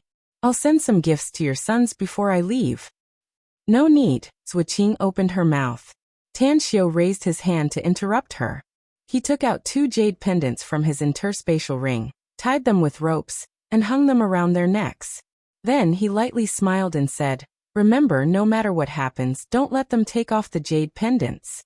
Wear them, and they may be able to save their lives when they encounter danger in the future." In the evening, Tan Xiao and Mo arrived at the Bangkok airport. Just as they parked their car in the parking lot, Kanaja hurried over with several bodyguards. "It's all arranged, Mr. Tang. The flight will depart at 8:30 p.m., and you'll arrive at Jingmen Island at 1 a.m. Since you don't have passports or proof of coming to Tea Country, the flight attendants will arrange you to stay in the work area. What do you think?" asked Kanaja respectfully. "No problem." Tan Xiao nodded and smilingly said, "It doesn't matter as long as I can return to China smoothly. Once I return to China, no one will be able to stop me." "Ah, that's right. I'll give you this magic longsword. Though it won't be of much use to you, it's still a magic artifact. You can pass it on to your descendants in the future." An excited look appeared on Kanaja's face as he looked at the exquisite and artistic longsword. Just as he received it, he felt a cool and refreshing aura flowing through his palm and arm into his body. He originally felt a bit uncomfortable due to the hot weather, but now he felt a cool and refreshing feeling. What a good treasure! Kanaja couldn't help but exclaim in admiration. Tan Xiao secretly found it funny. This guy was not a cultivator, so how could he know whether a magic artifact was good or bad? However, he didn't expose him and smilingly said, "The magic artifacts refined by me, Tan Xiao, are absolutely exquisite. You've provided me with a lot of gold, silver, bronze, and pig iron, so I'll give you something else in addition to this magic artifact." "What is it?" Kanaja looked curious and full of expectation. Tan Xiao was not an ordinary person, so he felt that the thing Tan Xiao gave him would be extraordinary. Tan Xiao took out a jade pendant from his interspatial ring and handed it to Kanaja, saying, "This is a protective magic artifact I refined in my spare time. But I didn't have many refining materials at that time, so it can only be used 3 times. Do keep in mind that you'd better wear it every day, because it can block 3 crises for you when you encounter danger." "It's just a jade pendant, Mr. Tang. How can it help me resist it?" Kanaja was puzzled. Tan Xiao lightly smiled and said, "Once you encounter an attack, It will form an invisible protective shield that shrouds your body inside. Even if someone uses a powerful sniper rifle to shoot you at close range, they won't be able to kill you. So powerful? Kanaja was shocked. This protective magic artifact was too amazing. It could actually withstand a sniper rifle at close range. Even the best bulletproof vests couldn't do this, right? After all, bulletproof vests couldn't be worn on the head. If its effect was really as good as Tanshio said, it would be equivalent to having 3 more lives. Tanshio smiled and said, "Don't worry. I would never lie to you. Of course, if you don't believe me, we can experiment." "What kind of experiment?" asked Kanaja hurriedly. "Wear this jade pendant magic artifact after you go back and let someone shoot you at close range," said Tanshio with a faint smile. "Of course, if you don't dare to try it, you can let someone else wear this jade pendant, and you'll be the one to shoot them." "I understand, Mr. Tang," said Kanaja respectfully. "Thank you. This jade pendant magic artifact is much better than that longsword magic artifact for me." Bangkok Airport. The flight from Bangkok to China's Jingmen Island finally arrived. In order to prove his importance to Tanshio, Kanaja personally escorted him and Mo Ao to the plane. He also greeted the captain and the staff and smoothly brought Tanshio and Mo Ao to the workshop. "The food is ready, Mr. Tang. Mr. Kanaja has sent someone to buy it from outside. You can eat it without worries." A dignified and beautiful stewardess respectfully reported after serving the fragrant dishes to Tanshio and Mo Ao. Tanshio gave a thumbs up and praised. "I didn't expect Kanaja to be so good at handling matters. This guy's wisdom is not to be underestimated." "That's right, Kanaja seems to be very capable. Is he really that powerful in Bangkok?" "We don't dare to judge Mr. Kanaja in private, Mr. Tang," said the stewardess in a low voice. "But as far as I know, he's really very powerful. Even the boss of our airline has to respectfully greet him when he sees him." At 1 a.m., Tanshio and Mo Ao walked out of Jingmen Island Airport. The Everlasting Feast Hall's staff had been waiting for them since they knew in advance that Tanshio would come back. This person was Chi Nan, whom Tanshio hadn't seen for some time. "Welcome back to China, boss." A bright smile hung on Chi Nan's face as she slightly bowed and smiled. "How come you came to pick us up, Chi Nan?" Tanshio nodded and smilingly said, "Most of our people have left Jingmen Island, boss," said Chi Nan with a smile. "But I need to take care of my business, so I'm not in a hurry to go to Nine Dragons Island. I just happened to hear the news of you returning to China, so I volunteered to pick you up." Tanshio suddenly understood.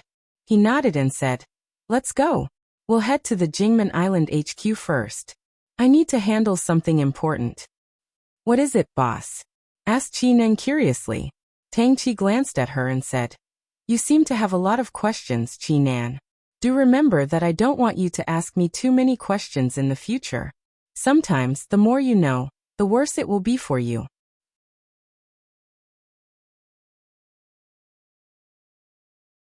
Chapter 983. The existence of the exquisite pagoda was an absolute secret, and there were only 6 people in the entire Everlasting Feast Hall who knew about its existence. Among these 6 people, aside from Ji Qimei, who was loyal to Gu Yan'er, there were only him and Gu Yan'er's 3 disciples. Therefore, even though Chi Nan was a core member of the Everlasting Feast Hall and was loyal to him, he couldn't tell her about the exquisite pagoda, at least not now. The smile on Chi Nan's face disappeared, and was replaced with a bit of awe as she whispered, "Boss, this subordinate was wrong." Tanshio lightly said, "It's a great thing to know your mistakes and correct them. I'm warning you for your own good. The more problems you face in the future, and the more you know, the more dangerous it will be. The most important thing for you now is to seriously cultivate. Only by becoming stronger can you have the qualifications to make me pay attention to you in the future." "This subordinate has just broken through to the mid-stage of foundation establishment," said Chi Nan hurriedly. "I won't neglect you in the future. I'll definitely be at the top among all the core members of the Everlasting Feast Hall." Tanshio looked at her with a strange expression. A bit of ridicule suddenly appeared in his eyes as he indifferently said, "From your words, I can tell that you seem to think that the mid-stage of foundation establishment is already a great achievement? Do you think you're now at the top of all the members?" This subordinate doesn't dare, said Qinan quickly. I can responsibly tell you that among the 100 to 200 core members of the Everlasting Feast Hall, 3 have broken through to the Golden Core stage, and 2 have reached the mid-stage. Tanxio sneered. There are 19 of them who have broken through to the late stage of Foundation Establishment, and 46 of them have reached the mid-stage of Foundation Establishment. You've just broken through to the mid-stage of Foundation Establishment, so you can barely rank 46th. Among the 100 to 200 people, you're ranked 46th. Can you be considered at the top? What? Disbelief was written all over Qinan's face. Her mouth was wide open, and she didn't speak for a long time. The 46th? Aside from working, she spent most of her time on cultivation, and even spent a lot of money to buy a lot of cultivation resources from the Everlasting Feast Hall. She had been working so hard, yet she was only ranked 46th? How was this possible? As Tang Xiu walked toward the outside, he said, You didn't hear it wrong. You're at most ranked 46th among the 100 or 200 core members of the Everlasting Feast Hall, in terms of cultivation level. Based on actual combat experience, I'm afraid you won't even be ranked 46th. Cultivation realm was not the standard to measure a person's strength. Only those who had fought with all their might and sharpened themselves on the edge of life and death could be considered a true expert. As for Nine Dragons Island, aside from those who stayed on Jingmen Island, many of them have experienced brutal battles. Even some of our Everlasting Feast Hall's core members have fallen. Qinan was thoroughly shaken. Never in her wildest dreams did she expect that enemies would appear on Nine Dragons Island. Moreover, they even started a crazy fight with their own people.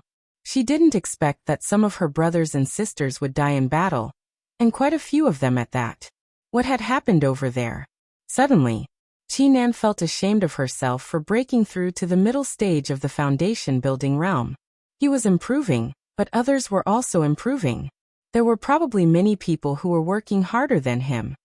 I was wrong, boss. With a shameful look, Qinan lowered her head and said. Tanxio stopped and turned to look at her. Then he lightly said, Qinan, you've been in contact with me a lot, so we're relatively close. So you must remember that there's always someone better than you out there. Arrogance and conceit will only lead to you being surpassed by others. As a matter of fact, I'm very optimistic about you. You can still have great achievements in the future as long as you're willing to work hard. I'll definitely work hard, boss, said Qinan firmly. Tanxio didn't speak anymore.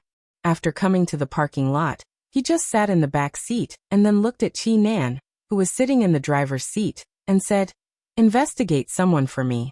Her name is Yang Yan, a fashion designer with her own studio. Understood. Qinan replied and started the car, heading toward the Everlasting Feast Hall's HQ. Jingmen Island, Paradise Club. A super luxurious cruise ship was quietly docked at the port. Although it was late at night, there were still a lot of guests coming and going. Most of them were well-dressed and looked like successful people. 8 middle-aged men in black suits and ties stood on both sides of the passageway, examining all the guests coming and going.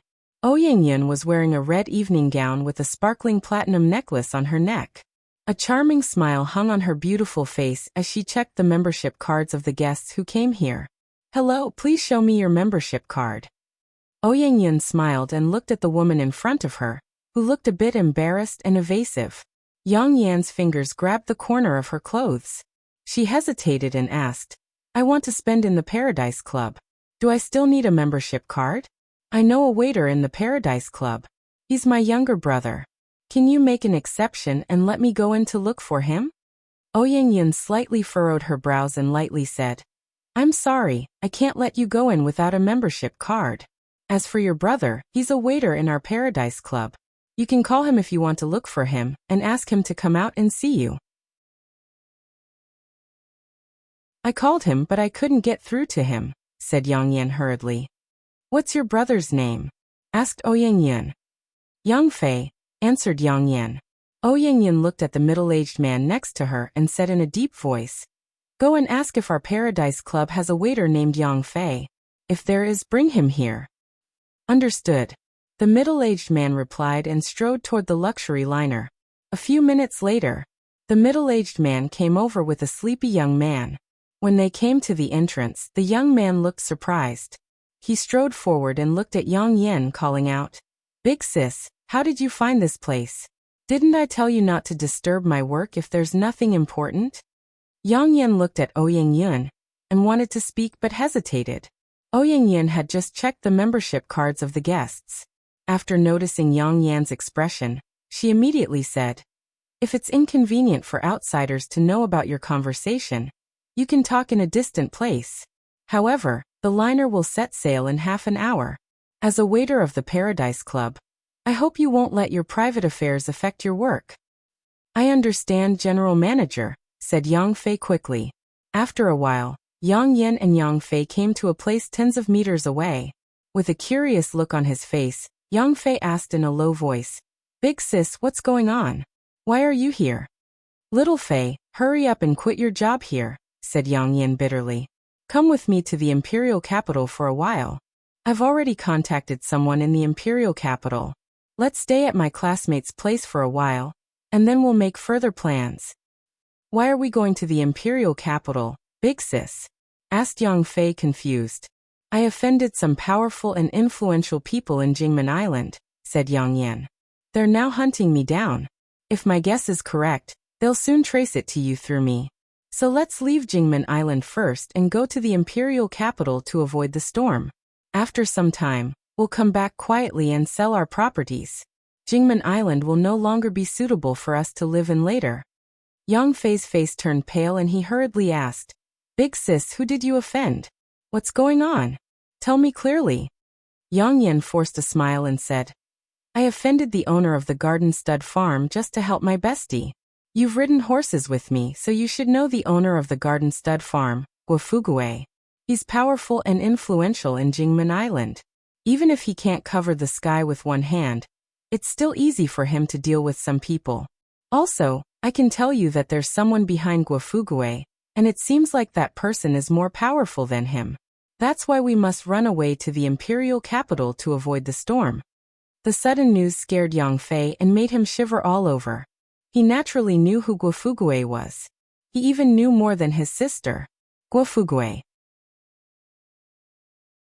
On the surface, he was the owner of the Garden Stud Farm, but he secretly controlled more than a dozen entertainment centers in Jingmen Island.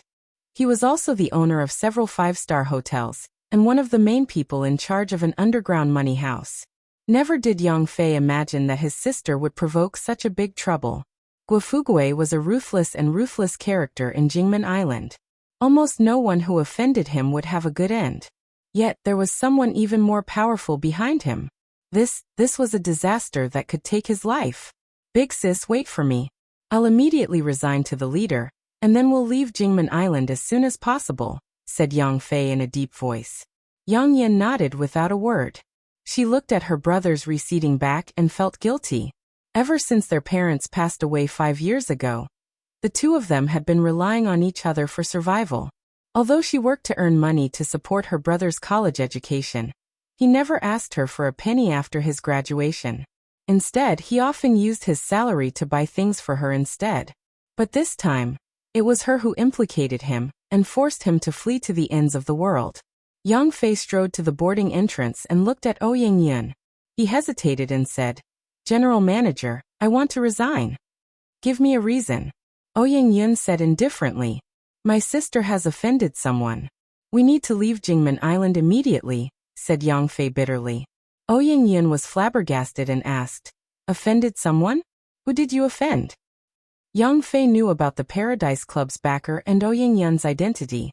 After pondering for a moment, he whispered, "Guofugue."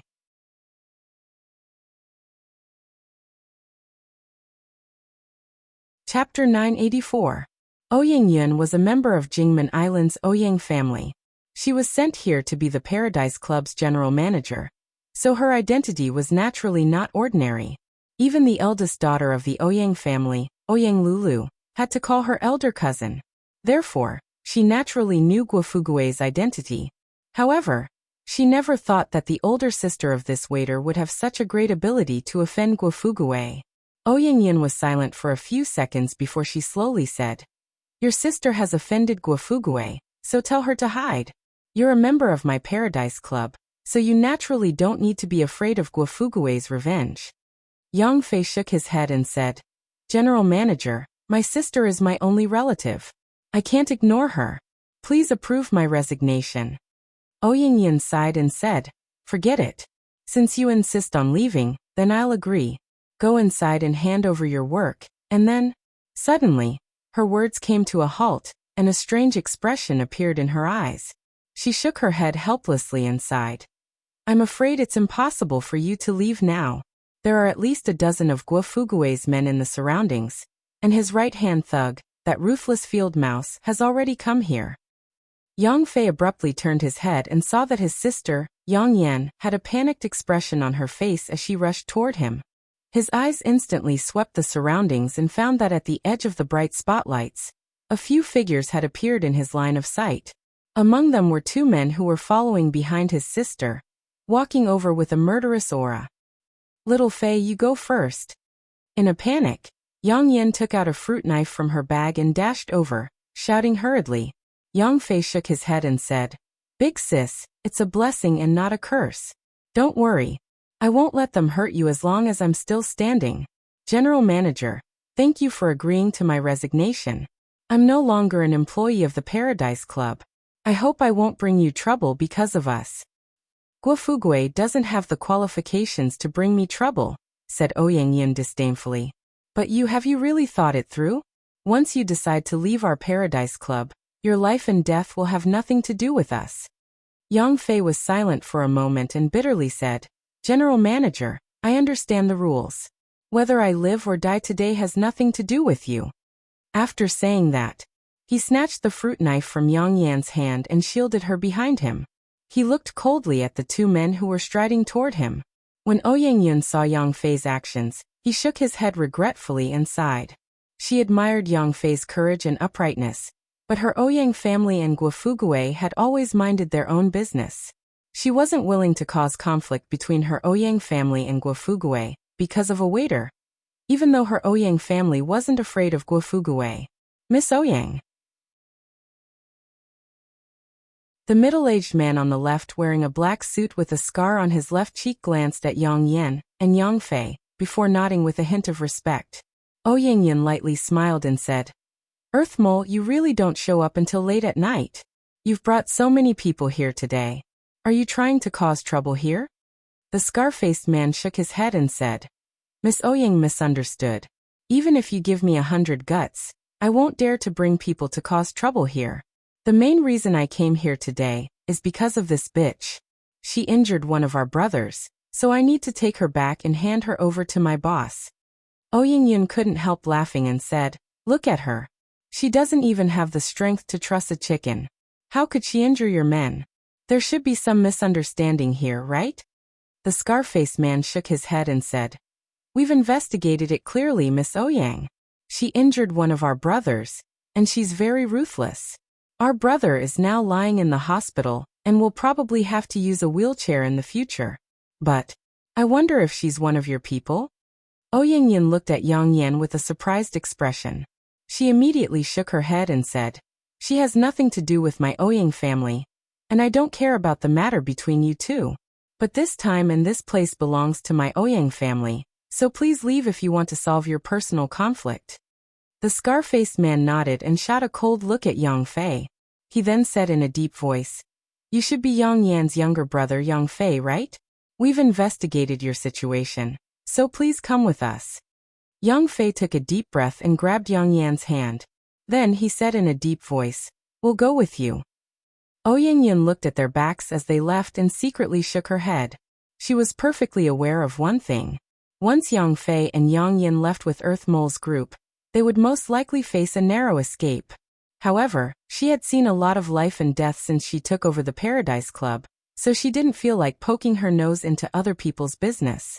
Ring ring, suddenly, a text message notification sounded from her mobile phone. When she took it out and opened the MMS, a surprised look immediately appeared on her beautiful face. The owner of the MMS photo was none other than Yang Yan, who hadn't gone far. Strange. Ouyingyan muttered. She was about to dial the number that sent the MMS when her mobile suddenly rang. It was the same number that had just sent the MMS. What's going on? Asked Ouyang Yin. After a while, after hanging up the call, Ouyang Yin shouted in a deep voice. Stop them immediately. That woman named Yang Yin must be kept here. Immediately, 8 burly men rushed toward Yang Yin, Yang Fei, and the others, who were already dozens of meters away. After stopping them, the scar-faced man pulled out a Mitsubishi army knife and stared at Ouyang Yin, who was striding over with large strides, like a viper. What do you mean, Miss Ouyang? Ouyang Yin shook the mobile in her hand and helplessly said, I didn't want to meddle in your business, but now it seems I have no choice but to do so. I just received a call from a high-ranking member of my family, asking me to help find her. Ouyang Yin pointed at Yang Yin. The scar-faced man frowned and asked, Why are you looking for her? Could it be that she also provoked your Ouyang clan? I don't need to explain anything to you. Ouyang Yin shook her head. You just need to know that she's very important to me. My family must ensure her safety before some people arrive. Alright, you can go now. Miss Ouyang, isn't this against the rules? The scar-faced man angrily said. She injured my brother, and my boss has issued a death order to arrest her. But now you want to protect her, and my boss has an unpleasant conflict. Is it worth it? Ouyang Yin's face turned cold and she sneered. So what if I have an unpleasant conflict with your boss? Even if I have a falling out with your boss, so what? Do you think my Ouyang family is afraid of Guofugui? Get the hell out of here, else don't blame me for being impolite. The scar-faced man was infuriated, but he could only suppress his anger inwardly due to Ouyang Yin's identity. He turned to look coldly at Yang Yin and coldly said, You damned bitch. Just wait for me. You're lucky that the Ouyang family is protecting you. But I hope the Ouyang family will protect you forever, else, humph. Yang Yin and Yang Fei were already in despair. After all, they would have a miserable end if they fell into the hands of Guofugui's men. But they didn't expect that Ouyang Yin would suddenly intervene.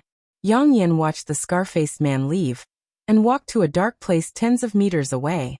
Then she turned to look at Ouyang Yin and asked with a bit of restlessness, Miss Ouyang, thank you. You don't need to thank me. I just received a call. Someone is looking for you.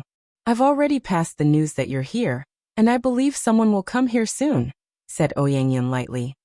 You don't need to thank me, said Ouyang Yin lightly. Who are they? Asked Yang Yin hurriedly. I don't know. Ouyang Yin shook her head. On the coastal highway, a black car was speeding toward the direction of the Everlasting Feast Hall's HQ. While driving, Chi Nan's expression suddenly moved. She put on her headset and picked up the phone. After listening to the other party speak a few times, she then said in a deep voice, Thank you very much. Please wait a moment. Chi Nan took off her headset and said, I found that woman, boss. She's at the Bay Port and has just been captured by her enemies. I've sent out the news that we're looking for her half an hour ago. The Ouyang family's intelligence agency has been a great help. The Bay Port. How far is it from here to the Bay Port? Asked Tan Xiu with a frown. It's not very far. It's only a 10-minute drive, answered Chi Nan. Then let's go to the Bay Port first, said Tan Xiu. Understood. 10 minutes later, the car arrived at the Bay Port. Tan Xiu had already seen the surrounding situation through the window, especially Yang Yin, who was standing next to Ouyang Yin. He could recognize her at a glance. Ouyang Yin, along with 4 middle-aged men, strode to the front of the car. She really wanted to know who this person was that could even ask the head of the Ouyang family's intelligence agency to help. After getting off the car, he indifferently glanced around and immediately went to the back to open the door. As Tan Xiu got off the car, a surprised look appeared on Ouyang Yin's face. Tan Xiu? The magnificent Tang Corporation's big boss? The Tang family's young master? The future son-in-law of the Ouyang family? How could it be him? Ouyang Yin came to Tan Xiu's front in a few steps and smilingly said, Hello, Mr. Tang. I'm Ouyang Yin, Lulu's cousin. Tan Xiu shook hands with her and smilingly said, Hello, big sis Yin. I've troubled you this time. It's no trouble at all. Ouyang Yin shook her head and smiled. I just didn't expect that the one looking for Yang Yin turned out to be you. Tan Xiu smiled and said, I was entrusted by someone to help that woman named Yang Yan. Big sis Yun, you're Lulu's cousin, so we're on the same side. You don't need to call me Mr. Tang. Just call me Tanxiu.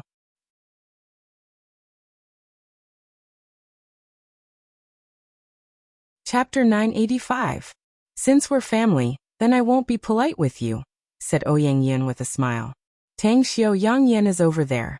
It's just that she got into some trouble. Look at those people around her. They are all Jingmen Island's Guofugui's men. Even under my threat, they only retreated far away, hoping to find a chance to capture Yang Yan and her brother, Yang Fei. Who's Guofugui? Tanxiu curiously asked as he glanced at the dusky area dozens of meters away.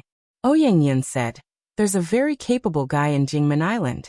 Most of his businesses are shady businesses. However, in the eyes of our Ouyang clan, he is nothing. Tanxiu smiled and said, since he's just a nobody, then you don't need to care about him. I'll send someone to warn Guofugui later. Sister Yun, I just came back from abroad, and I still have some matters to attend to. I'll take Yang Yan with me today. I'll thank you again in the future. Ouyang Yin waved his hand and said with a smile, Tanxiu, there is no need to thank me. As long as you treat my sister well, I will be satisfied. Tanxiu smiled and said, Lulu is my woman. I'll naturally treat her well. Don't worry, Sister Yin. Ouyang Yin nodded with a smile. Tanxiu strode to Yang Yan and asked, are you Yang Yan, Zuoqing's best friend? Yang Yan's pupils suddenly contracted. She took a step back and vigilantly asked, who are you? How did you know about Zuoqing? Tanxiu waved his hand and said, you don't need to be afraid. Zuoqing and I should be considered friends. She asked me to tell you that she has safely arrived in Tea Country with her 2 children, and that they are now safe under her father's protection. As for you, you helped her escape from China. I believe you must have angered the Huang family. Although the feud between the Huang and the Zuo family has ended, Zuoqing still guessed that you would be in trouble. That's why he asked me to come over to help you. By the way, would you like to go to Bangkok in Tea Country? Yang Yan asked in surprise, are you really Zuoqing's friend? Tanxiu nodded and said, I don't need to lie. Ouyang Yin also said, Yang Yan, right? You should know about my Ouyang clan, right? Tanxiu is the son-in-law of my Ouyang family, the man of my cousin, Ouyang Lulu. What he said is naturally the truth, because you don't have the qualifications for him to lie to you. Ouyang Lulu, the infamous she-devil in Jingmen Island? This handsome young man turned out to be Ouyang Lulu's man? A fanatical look suddenly appeared on Yang Fei's face as he respectfully said, I'm very glad to see you again, Mr. Tang. Big sis, I can prove that Mr. Tang is indeed the boyfriend of Ouyang family's eldest daughter, Ouyang Lulu. I've met Mr. Tang at the Paradise Club, and I've heard many legendary stories about Mr. Tang. Cough, cough. Tanxiu looked at Yang Fei, not knowing whether to laugh or cry. A legendary story? How could there be such a legendary story? Shaking his head, he smiled and asked, you are? Yang Fei said, hello, Mr. Tang. My name is Yang Fei. I used to be a waiter of the Paradise Club. Yang Yan is my sister, my biological sister. Tanxiu suddenly understood and smilingly said, persuade your sister. You'd better leave Jingmen Island as soon as possible. Although I'll send someone to warn Guofugui, it's hard to deal with a small devil. If he sends someone to harass you without me knowing, it'll be troublesome. Yang Fei hesitated for a moment before he nodded and said, Big sis, Mr. Tang is right. We really should leave Jingmen Island. I know about Guofugui. He's a ruthless and merciless character, and he's famous for seeking revenge for the smallest grievance.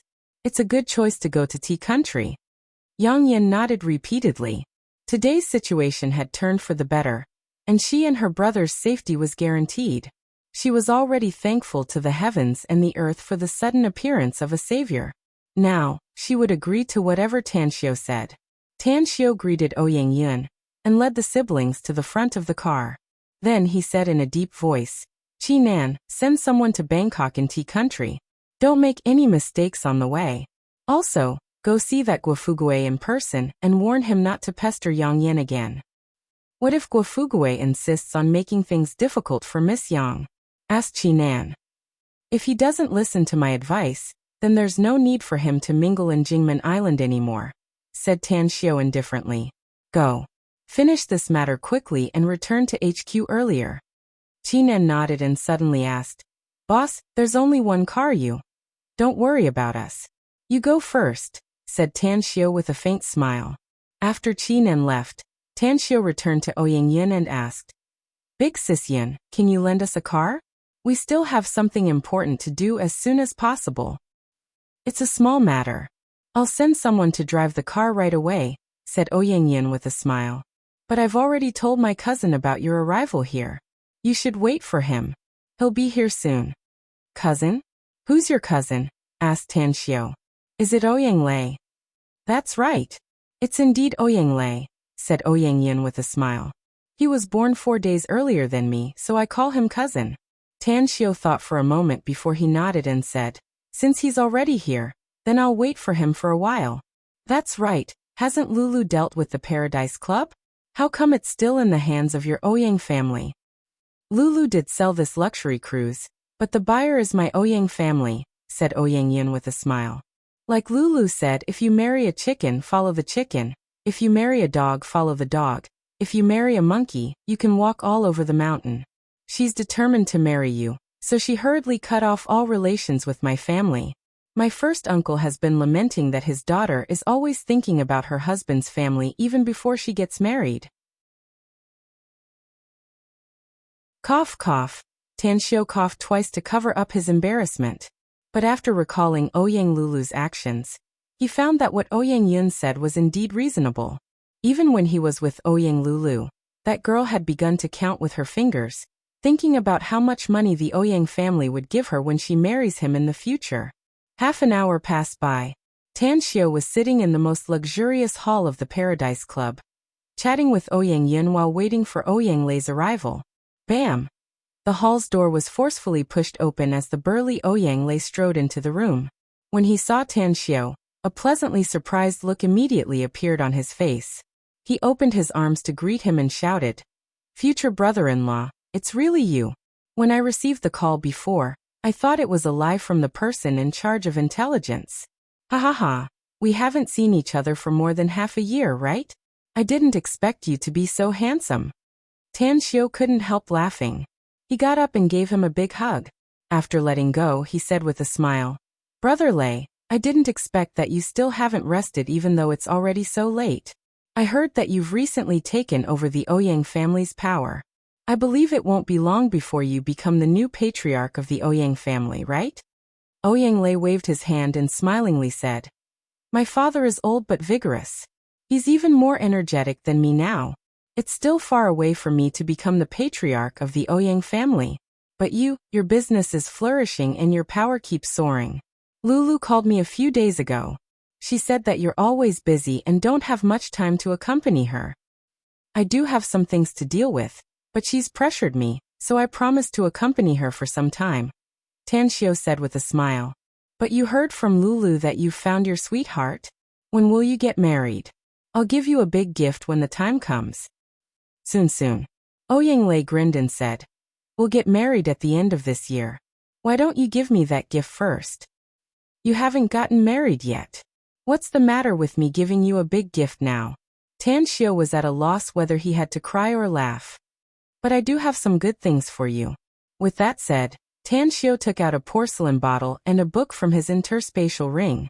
He handed them over to Ouyang Lei and said, There are 10 drops of body refining liquid inside. Drop 1 drop into the water when you're about to take a bath. The process may be a bit painful, but it'll be very helpful to your body. Remember, the longer you soak it, the more benefits it will bring you. Also, this is an ancient manual on body refining that should be very suitable for your cultivation. With a pleasantly surprised expression, Ouyang Lei almost rushed to grab the porcelain bottle and the ancient manual. He fondled it and couldn't bear to put it down. Then he nodded with satisfaction and said, My younger sister is really blessed to have found a husband like you, brother-in-law. I heard that you've seen my mother, right? You must have bled a lot, right? Ugh. Tan Xiao recalled the last time he met his cheap mother-in-law, and he couldn't help but feel nervous. The last time they met, he was indeed slaughtered. Looking at the excited expression on Ouyang Lei's face, Tan Xiu rolled his eyes and suddenly grinned. Brother Lei, do you want to become a real expert? You can fly over eaves and walk on walls and injure people by plucking leaves. Ouyang Lei rolled his eyes and then proudly said, I can fly over eaves and walk on walls, and injure people by plucking leaves. Don't look down on me though. I'm also an expert now. Not long ago, I challenged a martial Dao Grand Master to a fight and defeated him within a dozen moves. Tan Xiu instantly realized that the cultivation manual he gave to his cheap mother-in-law must have been passed on to Ouyang Lei. However, Tan Xiu was a bit annoyed after seeing his behavior, yet he maintained his composure and said, Brother Lei, I'm afraid you already know some things about me. If you want to become stronger, then you must seize every opportunity. I'll give you a chance now. Do you want to be trained by my people? I guarantee that your strength will increase by more than 10 times after the training. 10 times? Ouyang Lei exclaimed. More than that? I'm willing. I'll do whatever you want me to do as long as I can become stronger. Tan Xiu clapped his hands and smilingly said, You're very motivated. That's great. How about this? Tell me what you need to do later, and I'll send someone to send you to the training place. Today's 4 chapters have been released. For the sake of Jingye's illness, please support me with your monthly votes, brothers and sisters. Thank you very much _, that you're tuning in to the Li Mei's Wuxia Whispers YouTube channel. We're so grateful for your support, and don't forget to subscribe to join us on this incredible journey through captivating stories. Your generosity through donations truly makes a world of difference, as it's the primary source of revenue that allows me to expand and enhance this channel for you. Thank you from the bottom of my heart for being a part of this adventure.